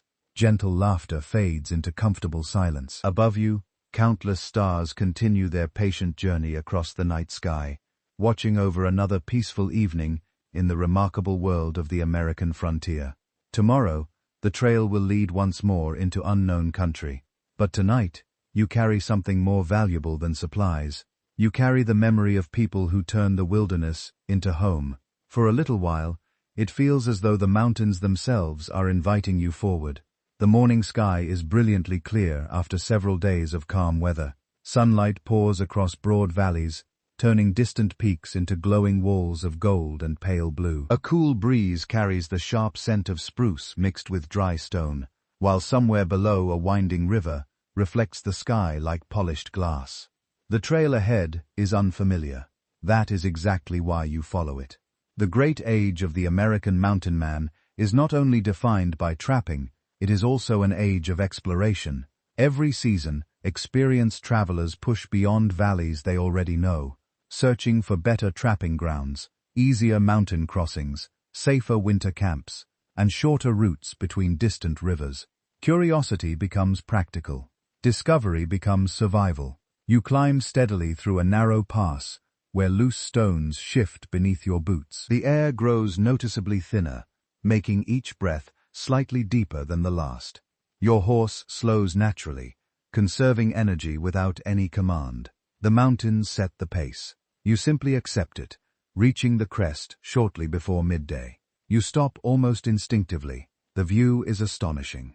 Before you stretches an enormous basin filled with forests, meadows, sparkling streams, and winding rivers disappearing toward distant horizons. Layers of mountain ranges fade into soft blue silhouettes, one behind another, until they merge almost completely with the sky. No map prepared you for this. Few maps could. You remove a folded sheet of paper from your pack. The rough map contains rivers, several known campsites, and a handful of mountain passes gathered from previous travelers. Yet, as you compare the drawing with the landscape before you, you quickly notice large empty spaces. Blank areas remain. Many of them, those empty places, remind you that much of the American West remains imperfectly understood by people living in eastern cities. Entire valleys await careful description. Rivers twist through country never accurately measured. Mountain ranges hide passes that may someday guide thousands of immigrants. Today, they guide only a few. The older trapper beside you kneels on a flat rock and quietly studies the surrounding country. He points toward a distant ridge where snow still lingers, despite the warmth below. That path stays open longer. The observation sounds simple. It represents years of experience. Successful exploration rarely depends upon dramatic inspiration. Instead, it grows from patient observation, repeated season after season. Which slopes lose snow first? Which valleys collect dangerous fog? Which streams remain dependable during dry summers? Small answers create great journeys. As the afternoon continues, your party carefully descends into the unknown basin. Every mile requires close attention. Fallen trees force unexpected detours. Hidden marshes complicate travel. Narrow streams that seem insignificant on paper become surprisingly difficult obstacles. After recent rain, nothing behaves exactly as expected. The land always has the final word. You stop beside a small spring, bubbling quietly from beneath a cluster of smooth rocks. The water tastes wonderfully cold, carrying a faint mineral flavor, unlike the rivers you crossed only yesterday. Nearby, bright wild flowers continue blooming, despite the approaching autumn. You mark the location carefully. Someday another traveler may need it. This simple act captures an important truth about frontier exploration. Knowledge rarely belongs to one person for long. Safe campsites, reliable water sources, mountain passes, and sheltered valleys gradually become shared information, passed from one expedition to another through conversation, journals, and carefully improved maps.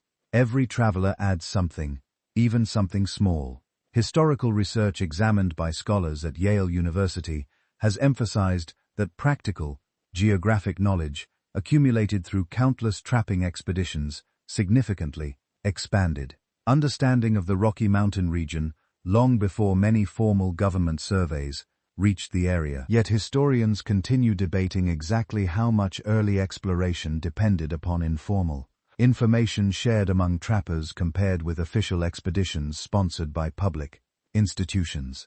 As evening approaches, you discover evidence that others have passed this way before. An old fire ring rests beneath several weathered pines. Nearby, a tree bears faint axe marks, almost hidden beneath years of new growth. Someone camped here long ago. The discovery feels strangely comforting. You're exploring unfamiliar country, yet you're not entirely alone in history. Others have paused beneath the same trees, watched the same sunset, and listened to the same evening breeze moving through the branches. The mountains remember everyone, even when people forget. Camp is established beside a quiet meadow bordered by tall aspens whose leaves shimmer softly in the cooling air. Their golden color signals that autumn is steadily advancing. The gentle rustling overhead sounds almost like distant rain. You gather dry branches while another trapper prepares supper. Soon the rich smell of roasting venison fills the clearing, blending with wood smoke and the sweet fragrance of fallen leaves warming beside the fire. The meal is simple. The setting is extraordinary. After eating, several companions begin discussing routes further west. One believes another valley may provide easier access through the mountains. Another argues that the southern route remains safer during early snowfall. Neither speaks with certainty. Experience teaches humility. Research associated with Princeton University has observed that frontier journals frequently reveal cautious decision-making rather than reckless adventure. Explorers often compared multiple possible routes before committing themselves, fully aware that a poor choice could cost valuable supplies or even lives. Historians still debate how later frontier literature gradually transformed this careful planning into tales emphasizing fearless spontaneity. The contrast feels important. Real courage includes caution. As darkness settles across the basin, the stars emerge with astonishing clarity. Without city lights to soften the heavens, the night sky seems almost impossibly crowded. Countless points of light stretch from horizon to horizon, while the cool mountain air carries only the faint scent of pine and the occasional crackle of burning wood. You lie back for a moment, simply looking upward. It becomes easy to understand why so many mountain men remained in the West long after they had earned enough money to return east. The wilderness offered more than opportunity. It offered perspective out here. The concerns that seemed overwhelming in crowded towns often faded beside landscapes, measured not in miles alone, but in entire horizons. Tomorrow, you'll continue exploring valleys that remain little known beyond the frontier. Some discoveries may eventually appear on printed maps. Others may survive only through stories exchanged beside distant campfires. Either way, every careful step expands human understanding just a little farther. And beneath these endless mountains, that feels like a remarkable privilege. Your attention settles upon the steady rhythm of horses walking across open grassland as another peaceful morning unfolds beneath the wide western sky. Thin clouds drift slowly overhead, casting broad shadows that move almost lazily across the rolling hills. The crisp air carries the scent of dry sage, worn leather, and yesterday's campfire, while somewhere in the distance, a meadowlark greets the sunrise with a clear, cheerful song. The wilderness feels timeless, yet powerful forces are quietly changing it. After many weeks beside rivers and mountains, it becomes easy to imagine that the fur trade exists only through the hard work of individual trappers. You have watched men check trap lines before dawn, repair worn equipment beside evening fires, and carry heavy bundles across difficult country.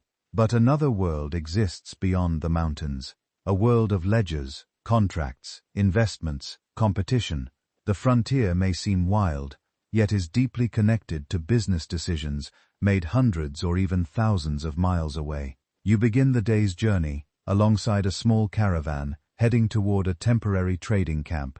Several pack horses carry tightly bundled beaver pelts, wrapped carefully against unexpected rain. Others transport supplies destined for trappers who have spent months deep in the mountains. Nothing travels empty. Every load has value. The older trader leading the caravan speaks with quiet confidence rather than dramatic enthusiasm. He has spent years balancing risk against reward. Every expedition requires careful planning. Powder, lead, blankets, tools, coffee, salt, cloth, and food must all reach distant camps before winter closes the passes. A delayed shipment affects everyone. The mountains rarely forgive poor timing. As the caravan follows a winding trail through broad valleys, the trader explains that success depends upon far more than finding beaver. A profitable season requires dependable transportation, trustworthy partners, accurate information, healthy horses, and enough financial support to survive years when weather or changing animal populations reduce trapping success. Business demands patience. So does the wilderness. You begin realizing that many famous mountain men are also practical businessmen. Whether they think of themselves that way or not, every pelt must be carefully prepared before reaching market. Damaged fur earns lower prices. Poorly preserved pelts may become nearly worthless after long journeys. Quality matters every single time. By midday, the caravan reaches a lively trading camp, positioned beside a broad river crossing. Unlike the great Rendezvous, this gathering is much smaller, yet activity fills every corner. Traders examine bundles of fur, while clerks quietly record transactions inside weathered account books. Blacksmiths hammer glowing iron into useful tools, sending bright sparks dancing through the afternoon air. The steady ringing echoes across the valley. It sounds almost comforting. Nearby, wagons loaded with supplies slowly arrive from eastern settlements. Barrels of flour, sacks of salt, coils of rope, and heavy crates of manufactured goods are carefully unloaded before being sorted according to future destinations. Nothing happens by accident. Every shipment has already been planned. You notice that experienced merchants spend as much time talking as trading.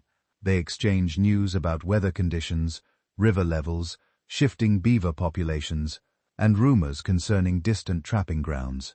Information has value, sometimes more than fur. One merchant quietly lowers his voice while discussing changing fashion in eastern cities. Demand for certain styles appears to be shifting. Although beaver hats remain highly desirable, subtle changes in clothing preferences may eventually influence prices throughout the entire trade network. The wilderness feels very far away. Fashion still reaches it. Modern economic historians have emphasized that the Rocky Mountain fur trade formed part of an increasingly interconnected international marketplace.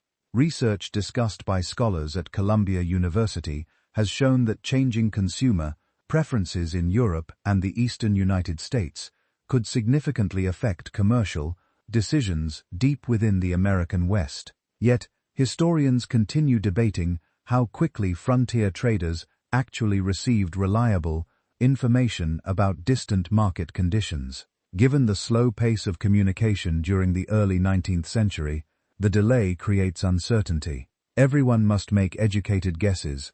During the afternoon, you accompany the trader while he inspects several newly arrived bundles of pelts. His hands move carefully across each one, feeling thickness, softness, and overall condition before offering a price. He rarely speaks immediately. Experience teaches patience. One younger trapper grows visibly disappointed after learning that several damaged pelts will earn less than expected. Rather than criticizing him, the trader quietly explains how moisture weakened the fur during transport. It is an expensive lesson, hopefully only once.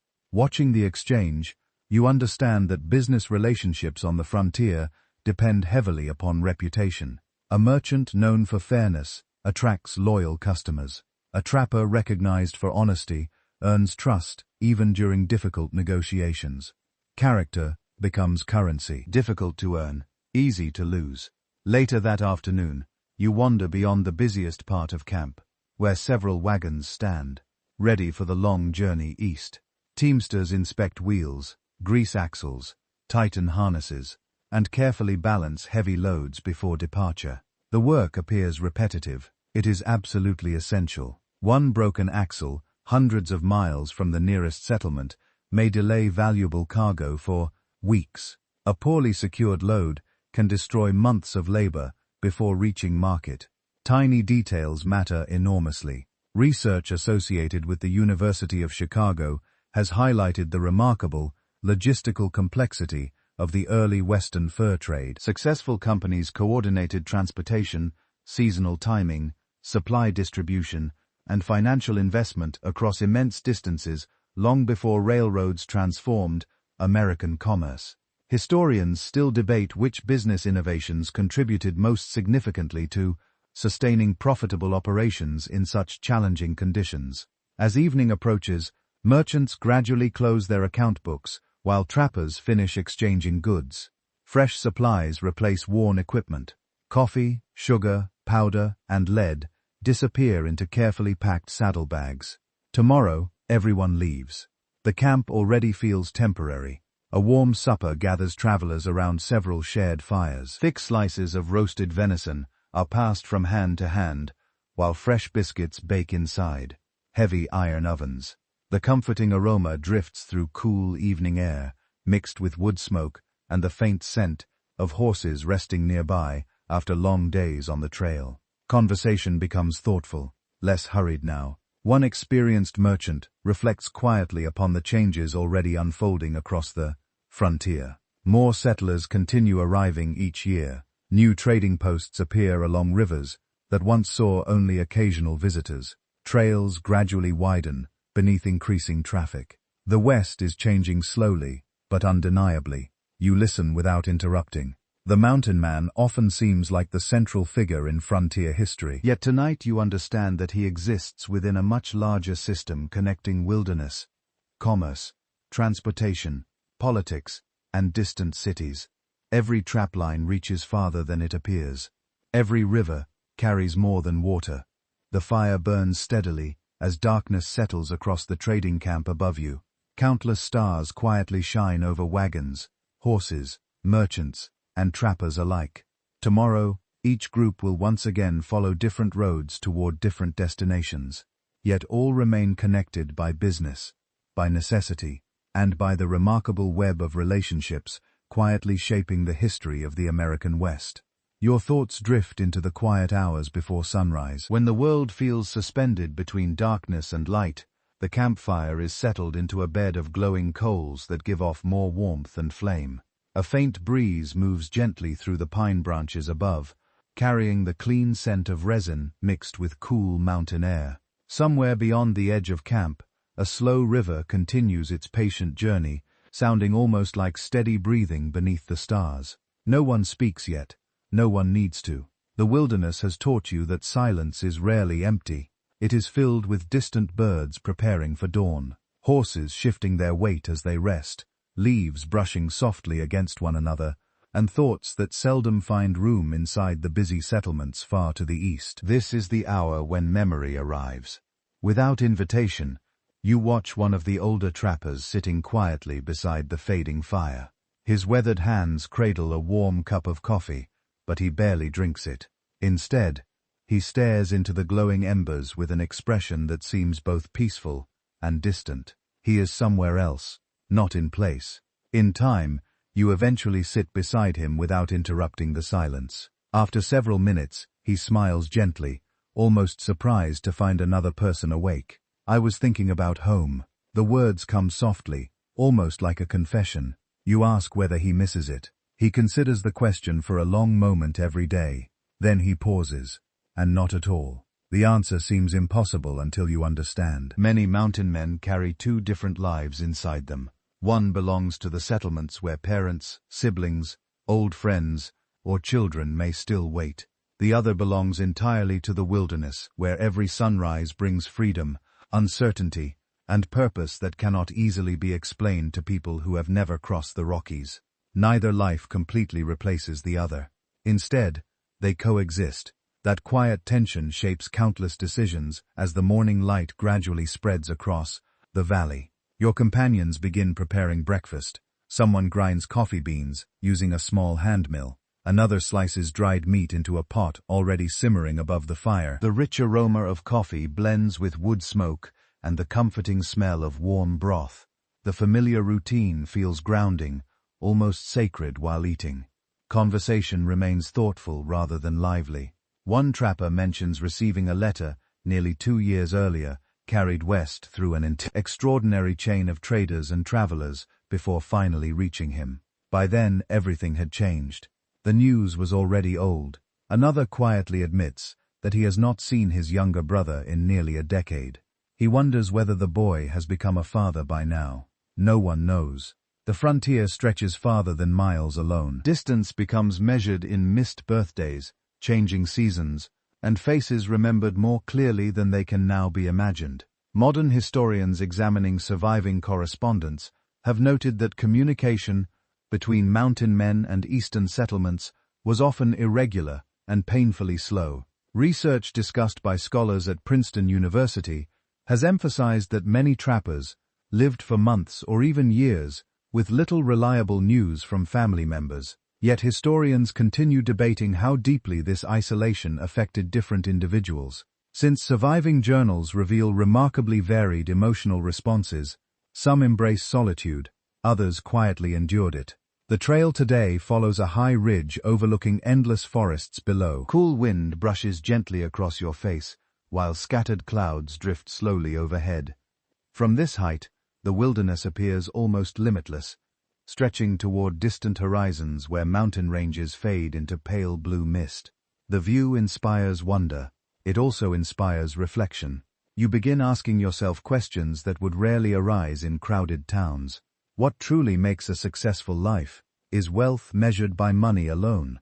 Can freedom become its own kind of home? The mountains never answered directly. They simply provide space for such questions. During the afternoon, your party stops beside a small alpine lake so clear that every surrounding tree reflects perfectly upon its still surface. The water lies untouched by even the slightest breeze. No ripples, only quiet. One trapper removes a small folded paper from inside his pack. It is worn thin from repeated handling. You notice him reading it carefully before returning it to its protective wrapping. A letter, nothing more, everything more. He notices your curiosity and smiles. My daughter wrote this years ago. The paper has traveled hundreds of miles. So have his memories. He admits that he carries the letter everywhere, even though he already knows every word by heart. Some things weigh almost nothing, yet become impossible to leave behind. As evening approaches, gentle rain begins falling across the valley. Not a violent storm, just a quiet, steady rainfall that fills the air with the earthy fragrance of wet moss, damp pine needles and fresh stone. Camp is established beneath a rocky overhang, offering natural shelter. Soon the fire burns brightly despite the weather, its smoke drifting lazily into the cool evening air. Rain softens every sound. The world grows calmer. Conversation turns toward faith, though no one argues about beliefs. One man quietly thanks Providence for another safe journey through dangerous country. Another simply removes his hat for a moment before supper, speaking no words at all. Each man carries hope differently. The mountains allow room for both certainty and doubt. Research associated with Yale University has suggested that frontier diaries often reveal deeply personal expressions of belief, shaped by hardship, gratitude, and prolonged isolation, rather than formal religious practice alone. Even so, historians continue debating how representative surviving journals truly are. Since many mountain men left few written records describing their private spiritual lives, some thoughts remain unwritten. Perhaps they always should. The rain gradually stops before nightfall. Mist rises gently from the surrounding forest, while droplets continue falling from pine branches in slow, steady rhythms. The scent of wet cedar fills the cool air. You step beyond the firelight for a moment. The darkness feels peaceful. Above the thinning clouds, stars slowly begin returning one by one. You realize that solitude has quietly changed you, not by making you lonely, but by teaching you to enjoy your own thoughts without fearing silence. That may be one of the wilderness's greatest gifts. The older trapper who spoke about home earlier smiles once more before wrapping himself inside his blanket. I suppose, he says softly, a person can belong to more than one place. Then he closes his eyes. The fire crackles gently. The horses breathe quietly nearby. The mountains stand patiently beneath the returning stars, listening without judgment to every hope, every memory, and every dream carried into their timeless valleys. Tonight you understand them just a little better. For a moment it feels as though the wilderness is holding its breath.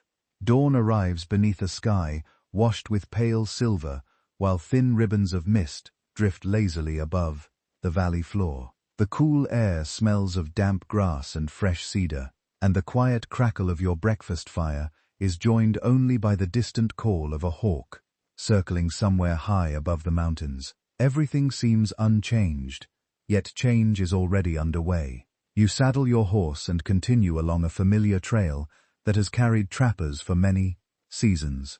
The route feels almost comforting now. You recognize the bend where cottonwood trees lean over the river. You remember the rocky hill that offers a broad view of the valley beyond. The landscape has become a trusted companion. Then you notice something different. Fresh wagon tracks. Not one wagon, several. The deep impressions cut across the old trail, leading steadily westward. Their wheels have pressed the earth far more heavily than the horses of small trapping parties ever could. You dismount for a closer look. The tracks are recent, perhaps only a few days old. One of the older mountain men kneels beside them, studying the disturbed soil with thoughtful eyes. He says nothing at first, then he smiles. Though there is a trace of sadness beneath the expression, the country is changing. No one argues.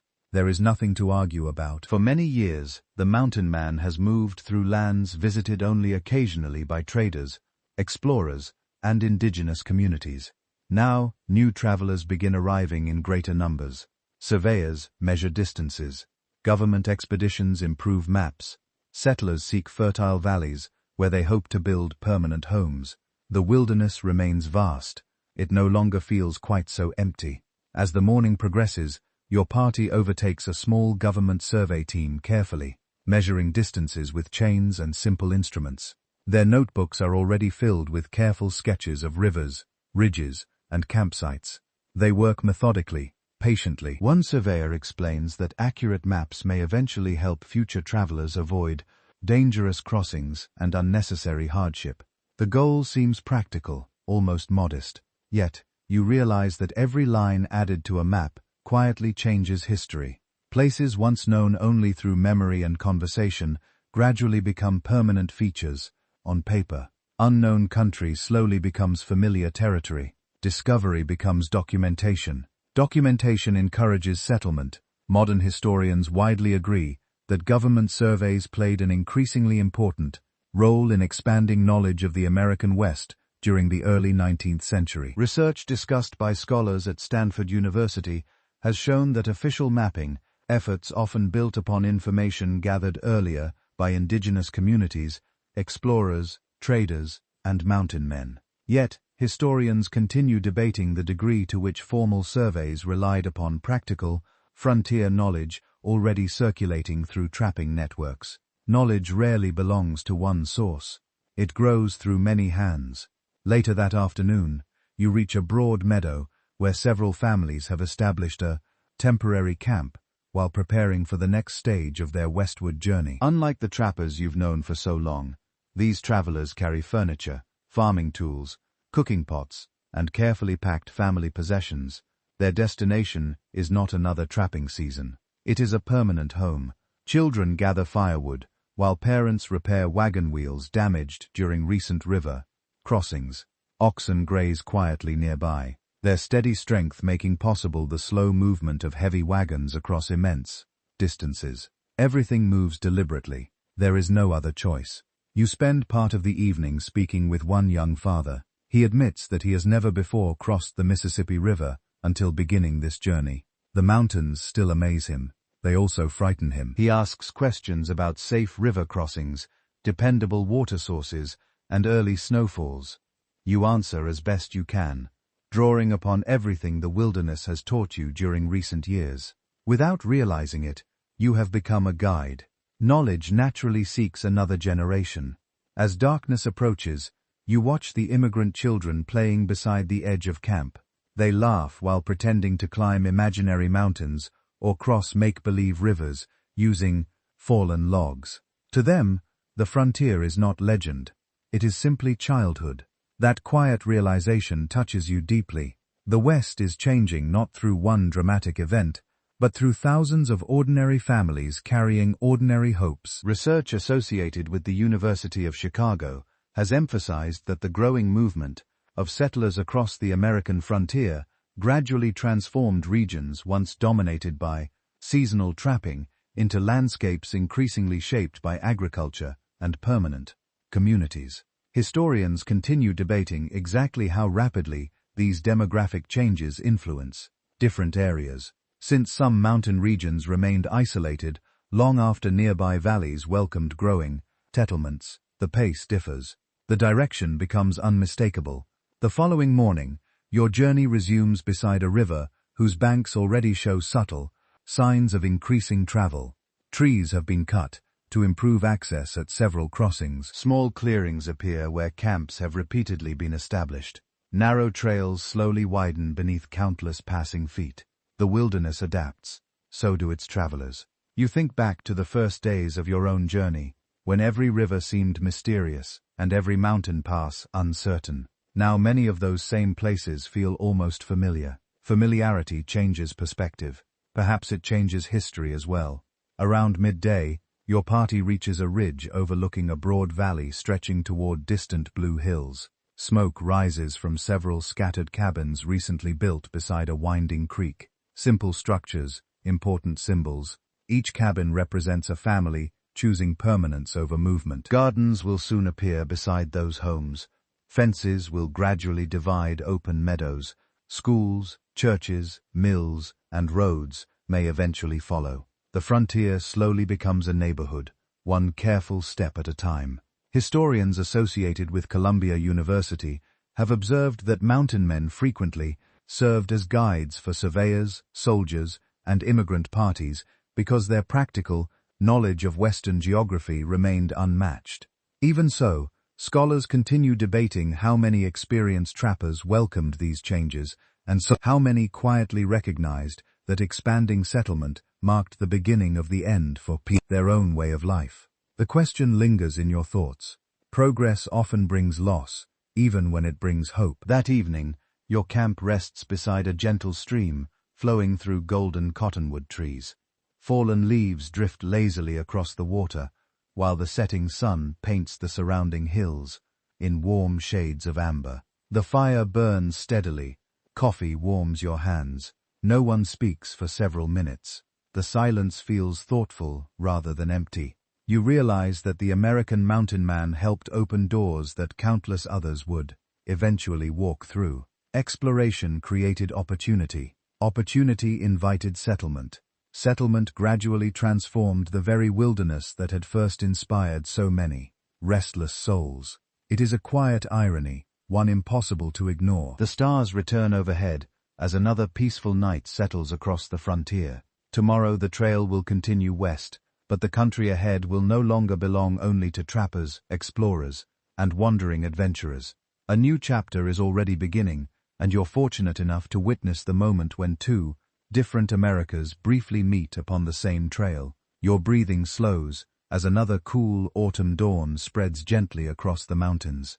Frost glitters along the edges of tall grass, while the first rays of sunlight slowly climb the eastern slopes. A thin veil of mist drifts above a quiet stream, carrying the fresh scent of cold water, damp willow, and fallen leaves. The horses stand patiently beside camp, their warm breath rising in pale clouds that vanish almost as quickly as they appear. The wilderness still feels endless, but something important has changed. For many years, the mountain man's livelihood has depended upon one remarkable animal. The beaver has quietly shaped the routes of expeditions, the locations of camps, the fortunes of trading companies, and even the maps gradually emerging across the American West. Now, signs of change appear, not suddenly, patiently. You follow a familiar stream where experienced trappers once expected to find several active beaver lodges every season. The water still flows peacefully between thick stands of willow and cottonwood. Birds continue singing among the branches. The landscape remains beautiful, yet something feels different. The banks are quieter. You kneel beside the water, searching for fresh evidence of beaver activity. Old dams remain partly intact, softened by weather and time. A few weathered stumps still bear the unmistakable marks of sharp teeth, but many of the recent signs that once seemed so common have disappeared. The silence tells its own story. One of the older trappers studies the stream without surprise. They've grown scarce here. His voice carries no anger, only acceptance. Years of successful trapping have gradually reduced beaver populations in many heavily worked regions. The richest streams naturally attracted the greatest attention, season after season. As profitable areas became less productive, trapping parties pushed farther into more remote valleys. Success demanded movement. Movement became constant. The change did not happen because one expedition trapped too many animals in a single season. Instead, it unfolded slowly across decades, shaped by countless individual decisions made by people responding to strong market demand.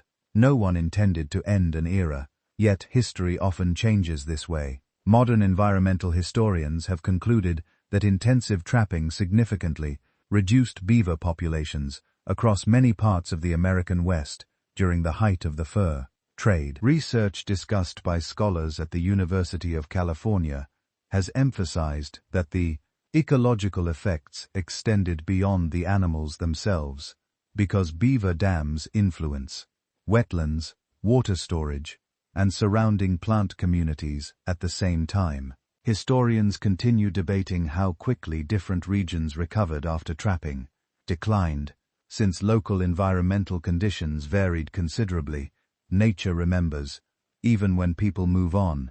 As the morning continues, you travel beside several streams that once supported thriving trapping camps. The older mountain men speak quietly about places they visited years earlier. This valley used to be full. I caught 20 here one spring. We hardly traveled a mile without finding fresh sign. Their memories feel genuine. The landscape no longer matches them. You realize that the wilderness is not frozen in time. Rivers change course. Forests recover after fires. Animal populations rise and fall. Even the most experienced trapper cannot assume that last year's knowledge guarantees tomorrow's success. The frontier keeps changing. Everyone else must adapt. By midday, your party reaches another familiar valley, where a small trapping camp once stood. Only faint traces remain. A few weathered logs lie half buried beneath grass. The old fire ring has nearly disappeared beneath moss and fallen leaves. Nature works patiently. It rarely leaves sharp edges behind. The quiet scene encourages reflection. You think about all the men who once laughed around this forgotten campfire, discussing profitable seasons ahead, without realizing how quickly circumstances would change. No one can see every ending, especially while living in the middle of the story. Later that afternoon, conversation turns toward changing fashions in eastern cities. Several traders passing through recent camps have shared similar news. Silk hats are becoming more popular. Demand for beaver felt appears to be weakening. At first, the reports seem almost unbelievable. For decades, elegant beaver hats have represented wealth and refinement. Entire business empires have developed around satisfying that demand. Can fashion truly reshape the frontier? Remarkably, yes. The people making these choices rarely consider the consequences beyond their own wardrobes. A gentleman purchasing a fashionable hat in Boston or London almost certainly never imagines that changing styles may alter the lives of trappers thousands of miles away. Yet, that invisible connection remains. Commerce reaches astonishing distances.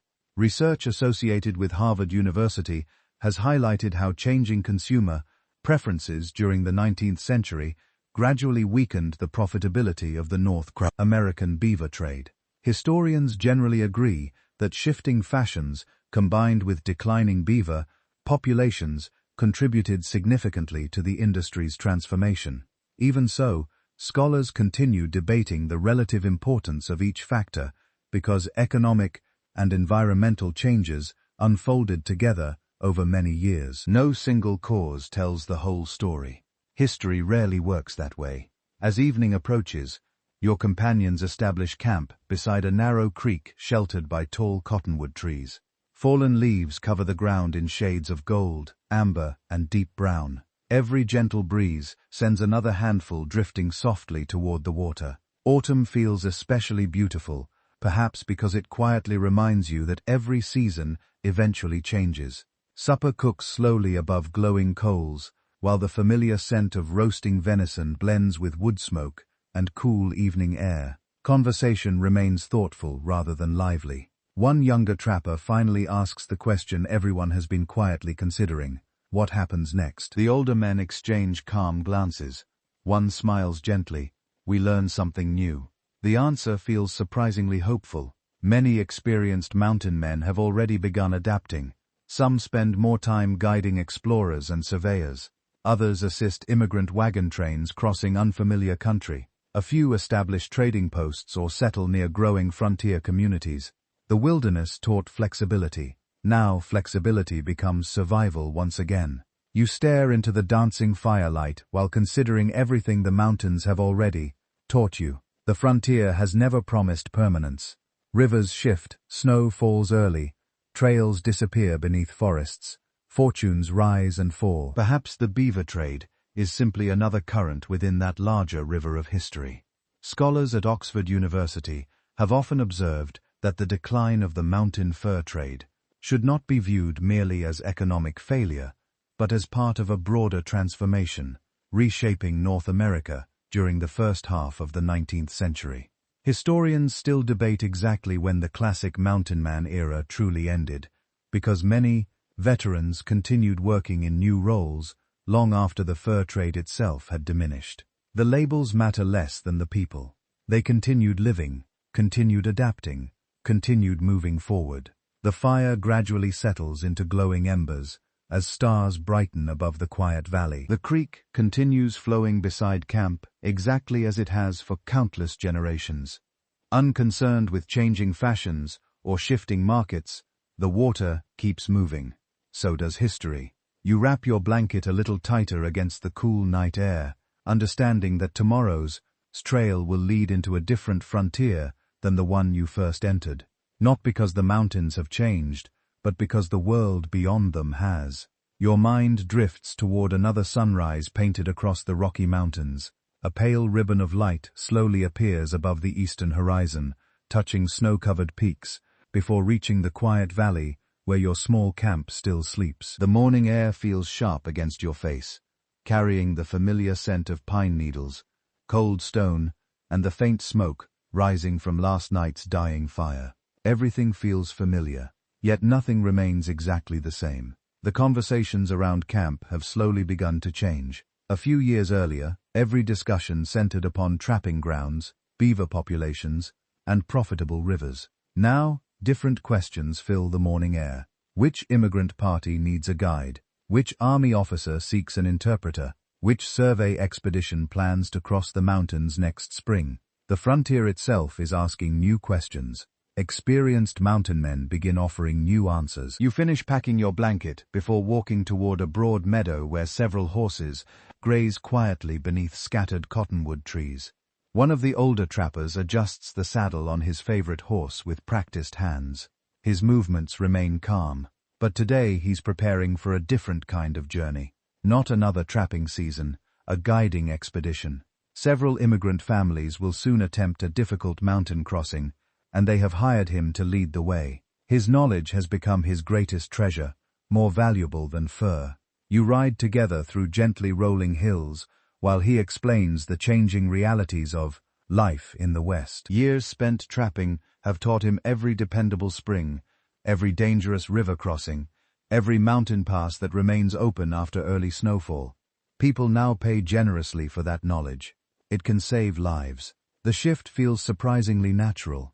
The skills that once helped locate beaver now help protect entire wagon trains filled with children, livestock, and precious possessions. The mountains remain the same. The travelers have changed. As the morning progresses, your party encounters a long line of covered wagons, slowly moving westward across an open prairie. Oxen strain patiently against heavy wooden wheels, while families walk beside them, conserving the strength of their animals whenever possible. Children wave happily. Parents smile with quiet relief. Their guide rides confidently at the front of the caravan, occasionally pointing towards distant hills or changing direction to avoid marshy ground hidden beneath thick grass. Every small decision matters. One poor choice could delay dozens of families. Watching the procession, you understand that experienced mountain men have become living maps. Their memories hold information that no printed chart can fully capture. They know where water remains dependable during dry summers. They remember valleys where sudden floods follow distant storms. They recognize subtle signs announcing early winter long before snow begins falling. Knowledge cannot always be measured. Sometimes it must simply be trusted. Modern historians generally agree that former trappers played a significant role in guiding immigrant parties across the American West during the 1830s and 1840s. Research discussed by scholars at Stanford University has emphasized that experienced mountain men provided practical environmental knowledge unavailable through official maps alone. Yet historians continue debating how much individual guides influence successful migration, compared with the steadily improving trail systems developing throughout the same period. The truth probably includes both. History often does. Later that afternoon, you stop beside a shallow river where several wagons prepare for crossing. The water appears calm from a distance, yet the guide studies it carefully before allowing anyone to enter. He notices everything: the angle of the current, the firmness of the riverbed, the speed of floating branches. Only after several minutes does he nod. Cross here. The wagons move slowly into the stream. Water rises toward the wheels, swirling around sturdy wooden spokes. Oxen lean forward with steady determination, while families walk beside them, holding frightened children close. The crossing succeeds not because of luck, because of experience. You realize that countless successful journeys remain invisible to history, precisely because disaster never occurred. A safe crossing leaves little drama behind. Yet it may represent the most important decision of the entire day. Quiet success rarely becomes legend. It deserves recognition anyway. By evening, the wagon train reaches a broad meadow surrounded by tall cottonwood trees. Camp quickly comes alive with purposeful activity. Fires are lit, livestock is watered, meals begin cooking. Children chase one another through the grass despite the long day of travel. The atmosphere feels hopeful, different from trapping camps. Mountain men often traveled with uncertainty as constant company. These immigrant families carry something equally powerful: expectation. They are not merely passing through the wilderness, they intend to build futures within it. Research associated with Yale University has shown that experienced guides frequently served as cultural and practical bridges between the older fur trade frontier and the growing era of overland migration. Historians continue debating how deeply these men influence patterns of settlement, yet few question the importance of their first-hand knowledge during the Great Migrations. Westward, as darkness settles over the meadow, one young father approaches the guide carrying a simple cup of coffee. "I don't think we'd have found this place alone." The guide smiles modestly. "You would have." He pauses. "It just might have taken longer." The quiet humor brings gentle laughter from those gathered nearby. Humility seems common among the best guides, perhaps because the mountains have already taught them how small every human being truly is. Later that evening, you walk beyond the edge of camp where the stars shine brilliantly above the open prairie. Behind you, families settle beneath canvas covers, while horses graze peacefully in the cool night air. Ahead, the mountains rise silently against the sky. They have watched generations come and go: explorers, hunters, indigenous communities, traders, mountain men, now immigrants. Each leaves footprints.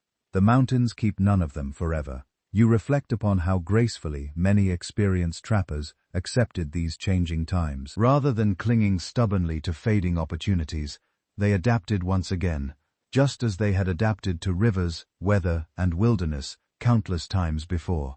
Perhaps that was always their greatest skill. Not trapping, not shooting, not even exploration, adaptation. The frontier rewarded those willing to learn, adjust, and continue moving forward when circumstances changed beyond their control. The campfire behind you burns steadily, while distant laughter gradually fades into comfortable silence. The cool breeze carries the pleasant scent of wood smoke across the sleeping meadow. Tomorrow, another wagon train will continue west. Another guide will lead them safely through unfamiliar country, and the remarkable knowledge earned by the American mountain man will quietly shape another chapter in the unfolding story of the frontier.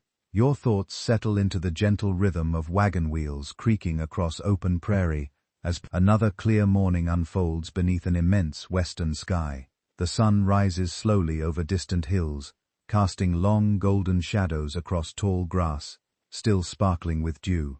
A cool breeze brushes against your face, carrying the familiar scent of sage, damp earth, and the smoke of breakfast fires beginning to rise from dozens of camps scattered across the valley. The trail feels busier now, far busier than before. Only a generation ago, this route belonged mostly to trappers, indigenous travelers, and the occasional trading expedition. Today, it carries entire communities moving steadily toward distant horizons. The Oregon Trail has become something entirely different. Not simply a path, a migration. You ride near the front of a long wagon train that stretches almost beyond sight. Covered wagons roll patiently across the landscape, each one carrying furniture, family heirlooms, farming tools, seeds, clothing, books, cooking pots, and countless hopes for a different future. The journey moves slowly. Hope keeps it moving. Children laugh despite the endless miles. Mothers comfort tired infants beneath canvas covers. Fathers walk beside teams of oxen, whose steady strength pulls enormous loads across rivers, plains, and mountain passes. Life continues even while traveling. You begin recognizing something remarkable. Much of the route beneath these wagons once existed only as narrow trails used by mountain men seeking trapping grounds or winter camps. The path has widened. Its purpose has changed. Experienced guides quietly lead the immigrants from one dependable campsite to another. Every evening they choose locations offering fresh water, grazing land, and reasonable protection from sudden weather. Their decisions appear ordinary. They are not. A poorly chosen campsite may expose hundreds of travelers to contaminated water, dangerous flooding, or scarce grazing. A wise guide often prevents hardship long before anyone realizes danger existed. Quiet judgment saves lives. Again and again, as the morning progresses, your wagon train reaches a broad river crossing, already familiar to several older mountain men riding alongside the immigrants. One guide studies the current before directing wagons toward a gravel bar hidden beneath the surface. Without his knowledge, the crossing would appear impossible. With it, the river becomes manageable. Families watch carefully as the first wagons enter the water. Oxmen lean forward with patient determination, while muddy currents swirl around heavy wheels. The crossing succeeds. Confidence spreads. Each successful obstacle strengthens the entire company. Modern historians generally agree that mountain men played an important role in identifying and improving many sections of the Oregon Trail before large-scale migration reached its reeds. Height. Research discussed by scholars at Harvard University has shown that practical frontier knowledge accumulated through years of trapping significantly contributed to safer overland travel. Yet historians continue debating how much of the final trail system emerged directly from trapping routes, compared with later modifications made specifically for wagons. The difference matters. The partnership matters more. By midday, the wagon train pauses beside a broad meadow where fresh grass provides welcome, grazing for weary livestock. The air fills with comforting smells. Bread bakes inside iron ovens buried beneath hot coals. Coffee simmers quietly in blackened pots. Someone roasts venison over an open fire, while children eagerly wait for the meal. Simple food, hard-earned comfort. Several immigrants gather around one of the older guides, asking questions about landmarks. Still lying ahead. How much farther? When will we reach the mountains? Will winter arrive before we cross? The guide answers patiently, never promising certainty, only experience. The weather decides some things. His calm honesty seems more reassuring than false confidence ever could. As afternoon light softens across the prairie, you notice how differently these families view the landscape compared with the mountain men you have traveled beside. A trapper sees rivers filled with beaver. A farmer sees fertile soil. A merchant sees opportunity. A child sees adventure. The land welcomes many different dreams. That realization stays with you as the caravan continues westward beneath endless skies. Later in the day, your party encounters another experienced mountain man now working as an interpreter between immigrants and a nearby indigenous community. His calm presence helps both groups exchange information respectfully regarding safe travel routes and recent conditions along the trail. He speaks carefully. He listens even more carefully. His years spent building relationships across cultures have become just as valuable as his knowledge of rivers or mountains. Bridges take many forms.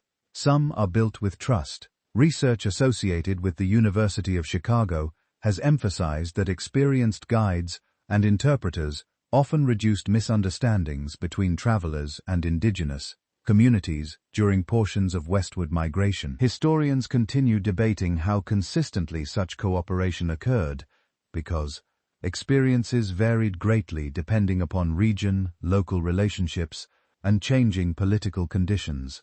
No single story explains every encounter. The frontier remained wonderfully complicated.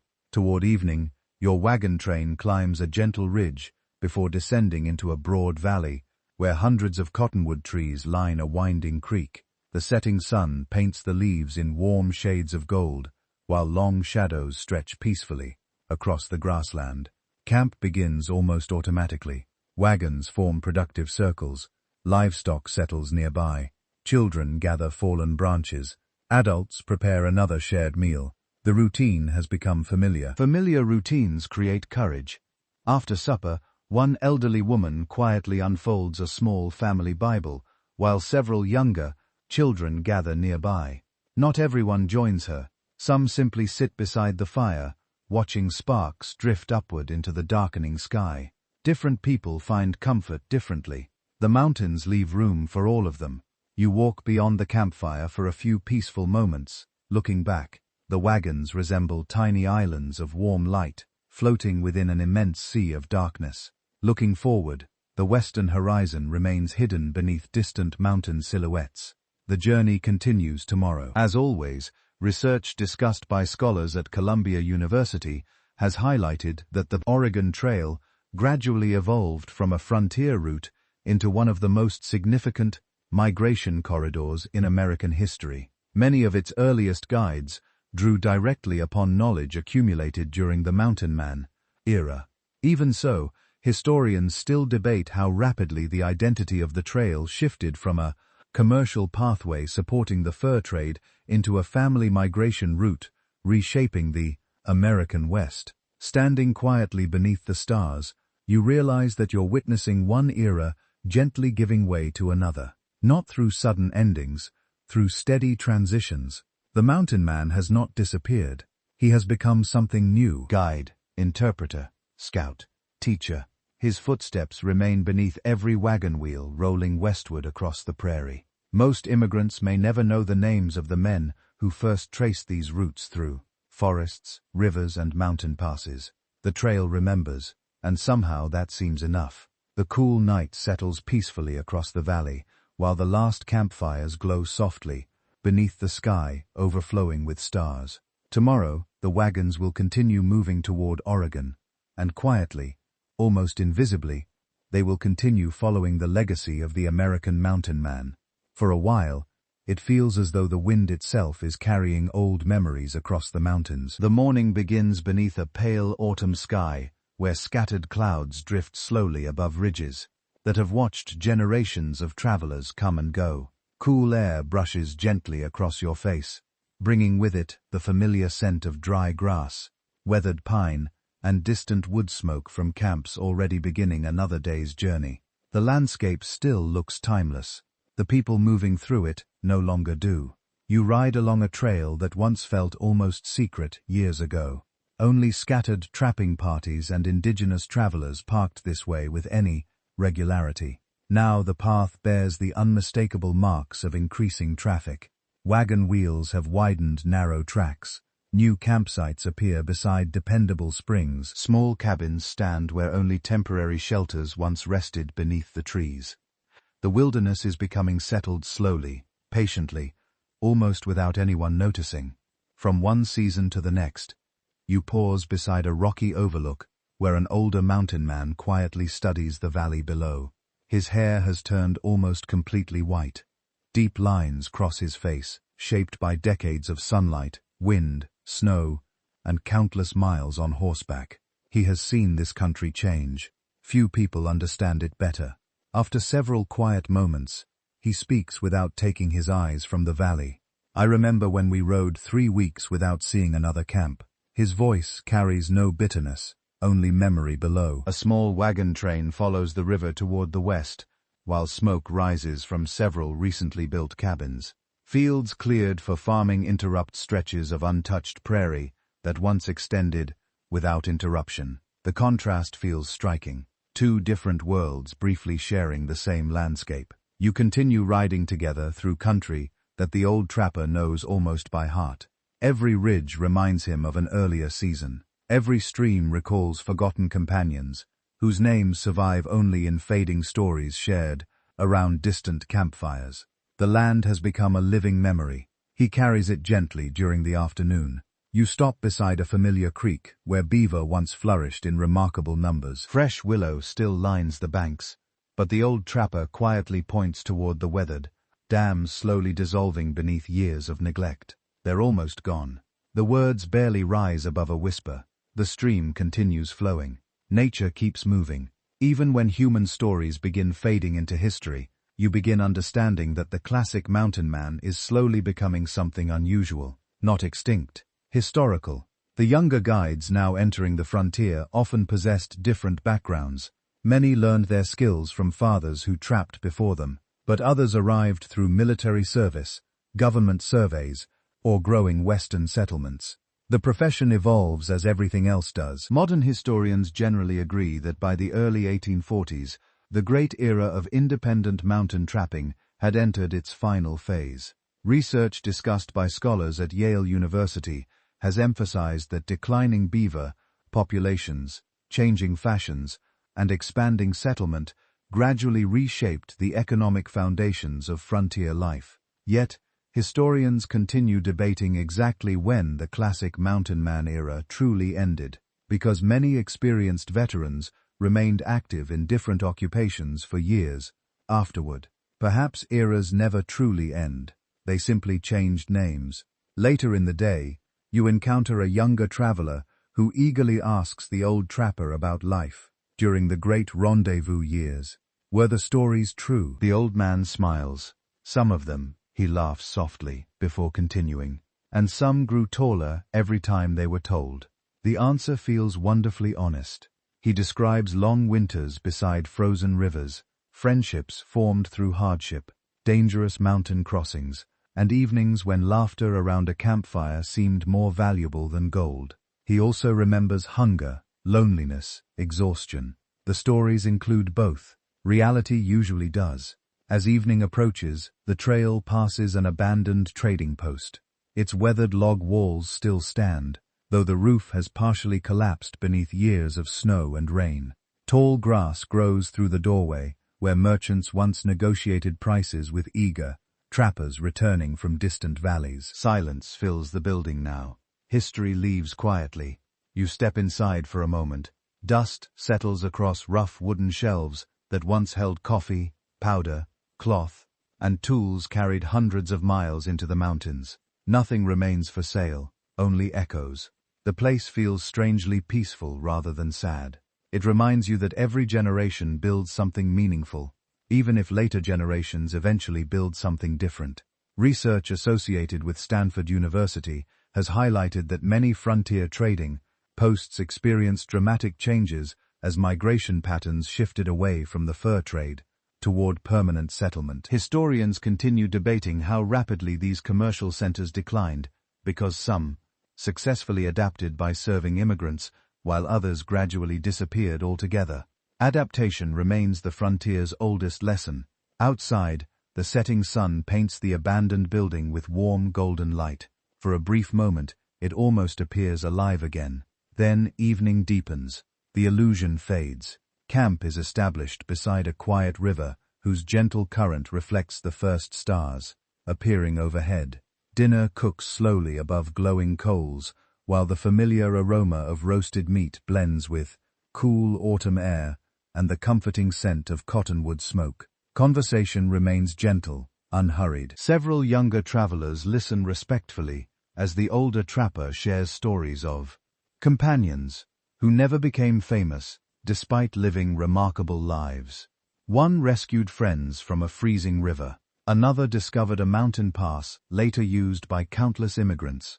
A third quietly shared food during a desperate winter, saving several men from starvation. No monuments honor them. The mountains remember anyway. You find yourself thinking less about legendary names and more about ordinary people whose quiet courage rarely appeared inside newspapers or books. Perhaps history depends upon the most. Scholars at Princeton University have frequently observed that surviving frontier records reveal thousands of individuals whose contributions remained largely local, yet proved essential to exploration, transportation, and settlement.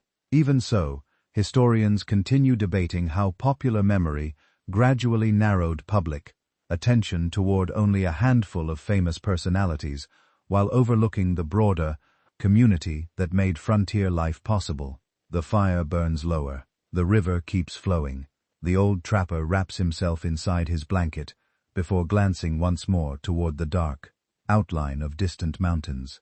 They'll still be here, he smiles. Long after we're gone. No one answers. None is needed. The stars brighten overhead, while the wilderness settles into peaceful silence. You understand now that the final free wanderers are not disappearing because they have failed. They're passing their knowledge forward. The frontier they helped reveal has begun welcoming new generations with different dreams. And somewhere beneath every new trail, every homestead, and every western town, the quiet footsteps of the mountain man still remain. Your breathing settles into the quiet rhythm of another peaceful evening as the western sky slowly turns from brilliant gold to deep violet. The last light of the day lingers across distant mountain peaks, while a gentle breeze stirs the tops of cottonwood trees beside a calm river. The familiar scent of wood smoke drifts lazily through the cooling air, mixing with damp earth and the faint sweetness of drying grass. The journey has carried you far, farther than miles alone can measure. When you first stepped beyond the edge of the settled world, the American frontier appeared almost limitless. Rivers seemed without names. Mountain passes disappeared into mystery. Every sunrise promised another unknown landscape, waiting beyond the next ridge. Now those same places feel different. Not smaller, better understood. You sit quietly beside the fire, watching glowing embers settle into soft crimson light around you. Companions prepare for another peaceful night. Though many of them now travel as guides, scouts, interpreters, or settlers rather than full-time trappers, the world continues moving. So do they. As you reflect upon everything you have witnessed, one truth becomes impossible to ignore. The greatest legacy of the mountain man is not measured only in the number of beaver pelts collected or rivers explored. It is measured in knowledge. Knowledge patiently earned. Knowledge generously shared long before detailed government maps covered the Rocky Mountains. Mountain men carried entire landscapes inside their memories. They knew where snow lingered longest. They remembered hidden springs that never failed during dry summers. They recognized mountain passes safe enough for horses, yet impossible for wagons. They understood which valleys welcomed early grass each spring, and which streams became dangerous after distant storms. Their maps lived inside experience, not paper. Eventually, those memories became trails. Those trails became roads. Those roads became communities. The transformation happened gradually enough that few people living through it fully recognized the scale of what they were witnessing. History often unfolds quietly. You think about the Oregon Trail stretching westward beneath thousands of wagon wheels. You remember government surveyors carefully improving maps. You recall merchants building trading posts where isolated camps once stood. Behind each of those stories stands another, the mountain man. Modern historians generally agree that the practical knowledge gathered by trappers significantly influenced later exploration and migration across the American West. Research discussed by scholars at Columbia University has emphasized that firsthand environmental experience frequently complemented official surveys during the nation's westward expansion. Yet historians continue debating exactly how much credit should be assigned to individual explorers, compared with the collective knowledge shared among indigenous communities, trappers, traders, guides, and survey expeditions. Perhaps the frontier was always a shared achievement. No single person discovered the West. Many people gradually came to understand it together. As morning arrives the following day, your journey continues through a broad valley where signs of permanent settlement become increasingly common. Fence pastures stretch across land where herds of elk once wandered undisturbed. Small orchards have begun taking root beside newly built cabins. Children's laughter drifts through the cool morning air, while smoke rises peacefully from stone chimneys. Life has changed, yet echoes remain. An older farmer pauses from repairing a fence when he notices your party passing nearby. After exchanging friendly greetings, he quietly mentions that the trail beside his property originally followed the route shown to early settlers by a mountain guide many years before. We still use it every season. The path survives, even if its crater's name does not. The observation lingers in your thoughts throughout the afternoon. How many ordinary pieces of daily life began with someone whose story gradually faded into memory? a dependable bridge, a safe river crossing, a mountain pass, a spring hidden beneath thick cottonwood trees. These quiet contributions rarely become famous. Their importance remains enormous. Research associated with Harvard University has highlighted that infrastructure across the expanding American West frequently followed routes first identified through exploration connected to the fur trade era. Historians continue debating how extensively later transportation systems preserved original trapping paths, because many routes evolved through repeated improvement over several decades. History leaves footprints. Sometimes wagon wheels simply deepen them. By late afternoon, your companions stop at top, a broad ridge overlooking an immense landscape, stretching toward distant blue mountains. Rivers shimmer beneath the setting sun. Tiny farms dot the valleys below. Thin trails connect settlements that did not exist only a generation earlier. The view feels familiar. It also feels entirely new. You remember standing upon another ridge long ago when blank spaces covered much of every map. The wilderness then seemed impossibly mysterious. Now mystery has not disappeared. It has simply moved further away. The mountains still hold secrets. They always will. As evening settles across the high country, conversation around the fire turns toward younger generations growing up in Western settlements. Many children know mountain men only through family stories. To them, the great trapping years already feel like distant history. Time moves quietly. He never asked permission. One elderly guide smiles while stirring the evening stew. Maybe that's how it should be. He explains that every generation deserves the opportunity to build something new, rather than endlessly repeating what came before. The thought feels comforting, not sad. Research discussed by scholars at the University of Chicago has suggested that public memory of the mountain man gradually shifted during the late 19th century, transforming practical, frontier workers into enduring cultural symbols of independence and exploration.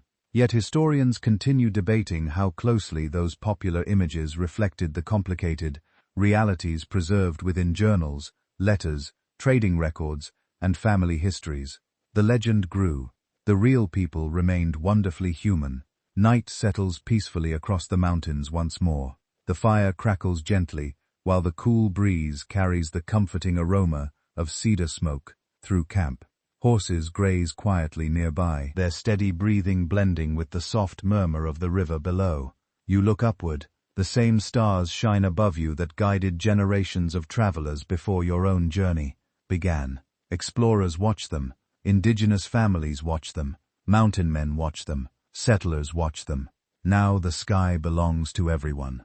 As the last flames settle into glowing embers, you realize that the true legacy of the American mountain man cannot be confined to museums, monuments, or famous names. It survives wherever curiosity leads someone beyond familiar horizons. It survives whenever knowledge is shared freely. It survives in every trail that helps another traveler find the way. And tomorrow, as your journey reaches its final chapter, you will discover that some legacies never truly fade. They simply become part of the landscape itself for a final moment. It feels as though the mountains have been waiting for you all along. Dawn arrives slowly, washing the highest peaks with soft golden light before the valleys below awaken. The cool air carries the familiar scent of pine, damp earth, and the last traces of last night's fire. A nearby stream continues its quiet song, flowing with the same patient rhythm that has accompanied your journey across forests, rivers, plains, and towering ridges. The wilderness has not changed. You have, when this journey began. You stepped beyond the last settled towns into a world that seemed almost impossibly vast. Every unfamiliar trail promised uncertainty. Every distant mountain invited questions. Every river demanded respect. Now, after years measured in seasons rather than calendars, those same landscapes feel almost like old friends. You know the sound of approaching weather before the clouds gather overhead. You notice fresh tracks where once you would have seen only mud. You instinctively search for high ground before making camp. The mountains have quietly become teachers, and you have become their patient student. You ride one final time through a broad valley where morning mist lingers above the grasslands. Cottonwood leaves shimmer gently in the breeze, while a herd of elk grazes peacefully along the edge of a distant meadow somewhere above. An eagle circles effortlessly against the pale blue sky. Everything feels calm, wonderfully calm. Yet beneath this peaceful scene lies nearly half a century of remarkable history. Between 1800 and 1845, the American mountain man helped connect an expanding nation with landscapes that many citizens could scarcely imagine. These men crossed rivers without bridges, climbed mountains without surveyed roads, and entered valleys that existed only as blank spaces on incomplete maps. They trapped beaver because the world demanded fur. They explored because curiosity and necessity often walked together. They adapted because survival required it. Modern historical research consistently recognizes the importance of the mountain man era within the broader story of American westward expansion. Scholars at Oxford University have emphasized that the knowledge accumulated by trappers, guides, explorers, and indigenous communities collectively reshaped geographic understanding of the Trans-Mississippi West. Yet, historians continue debating exactly how different groups influence one another throughout this period, reminding us that history rarely belongs to a single hero or a single community. That feels appropriate. The frontier was never built alone. As you continue riding, you pass places that have quietly transformed over the years. A former trapping camp has become a small settlement. A narrow footpath has widened into a dependable wagon road. A lonely river crossing now welcomes steady travelers moving west in search of new beginnings. Children play beside cabins. Farmers work fertile fields. Merchants greet passing wagons. Life continues growing. It is easy to imagine that the mountain man has disappeared from this new world. But look more closely. The safe river crossing follows the route he once discovered. The wagon trail crosses the mountain path he patiently explored. The settlement stands beside the dependable spring he remembered every season. His name may be forgotten. His knowledge remains. Perhaps that is the quietest form of immortality. Not statues, not monuments. Useful memories passed from one generation to the next. You pause beside a familiar overlook, where your journey seemed to begin so long ago. Before you stretches the immense American West, no longer empty, yet still breathtaking beyond words. Rivers continue winding through forests. Snow still rests upon distant summits. Evening shadows still gather beneath ancient cliffs, exactly as they always have. The mountains never hurried, neither did history. You think about John Colter venturing beyond the known frontier. You remember Jedediah Smith patiently recording difficult routes through unfamiliar country. You recall Jim Bridger carrying entire landscapes within his remarkable memory. You remember countless unnamed trappers whose stories survived only because companions repeated them beside evening fires. History remembers some names. The land remembers all footsteps.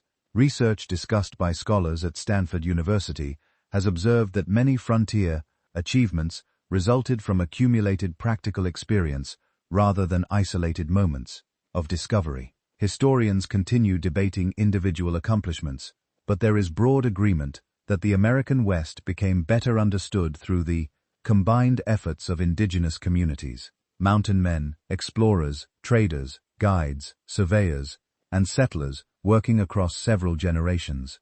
The story was always larger than one person. That may be its greatest lesson. As afternoon gently fades toward evening, you prepare one final camp beside a quiet river lined with tall pines.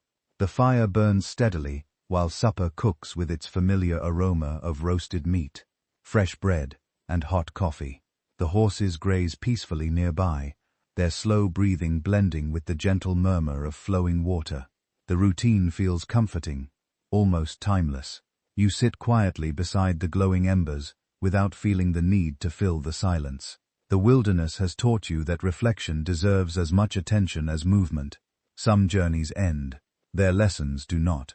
The American mountain man was never simply a rugged individual wandering alone across an empty continent. He was a learner, an observer, a trader, a guide, a neighbor, a husband, a father, a companion, and sometimes simply an ordinary person trying to build a meaningful life beneath an extraordinary sky. His greatest achievement was not conquering the wilderness, it was learning how to live within it. The fire slowly settles into glowing embers, while countless stars appear overhead for one final night. The same heavens watched every traveler who ever crossed these mountains, and tonight they quietly watch you as well. Your long journey reaches its peaceful conclusion. The mountains remain, the rivers continue flowing, and somewhere, if you listen carefully enough, the gentle footsteps of the American mountain man still seem to echo across the endless frontier before you settle completely into a restful sleep. I would love to hear which part of this remarkable journey stayed with you the most. Was it the lonely rivers, the towering mountains, the friendships formed around quiet campfires, the great rendezvous, or the families who built new lives across the frontier? Leave a comment, sharing the moment that captured your imagination, and let everyone know where you listened from tonight. Your thoughts and conversations help keep these stories alive for people around the world. If you enjoyed traveling through the complete history of the American mountain man, there are many more peaceful historical journeys waiting for you here on the channel, each one exploring another forgotten world with the same calm storytelling and quiet attention to history until our next adventure together. Thank you for sharing this evening, and thank you for helping preserve these remarkable stories for future generations. Blessings to you and your cacophony.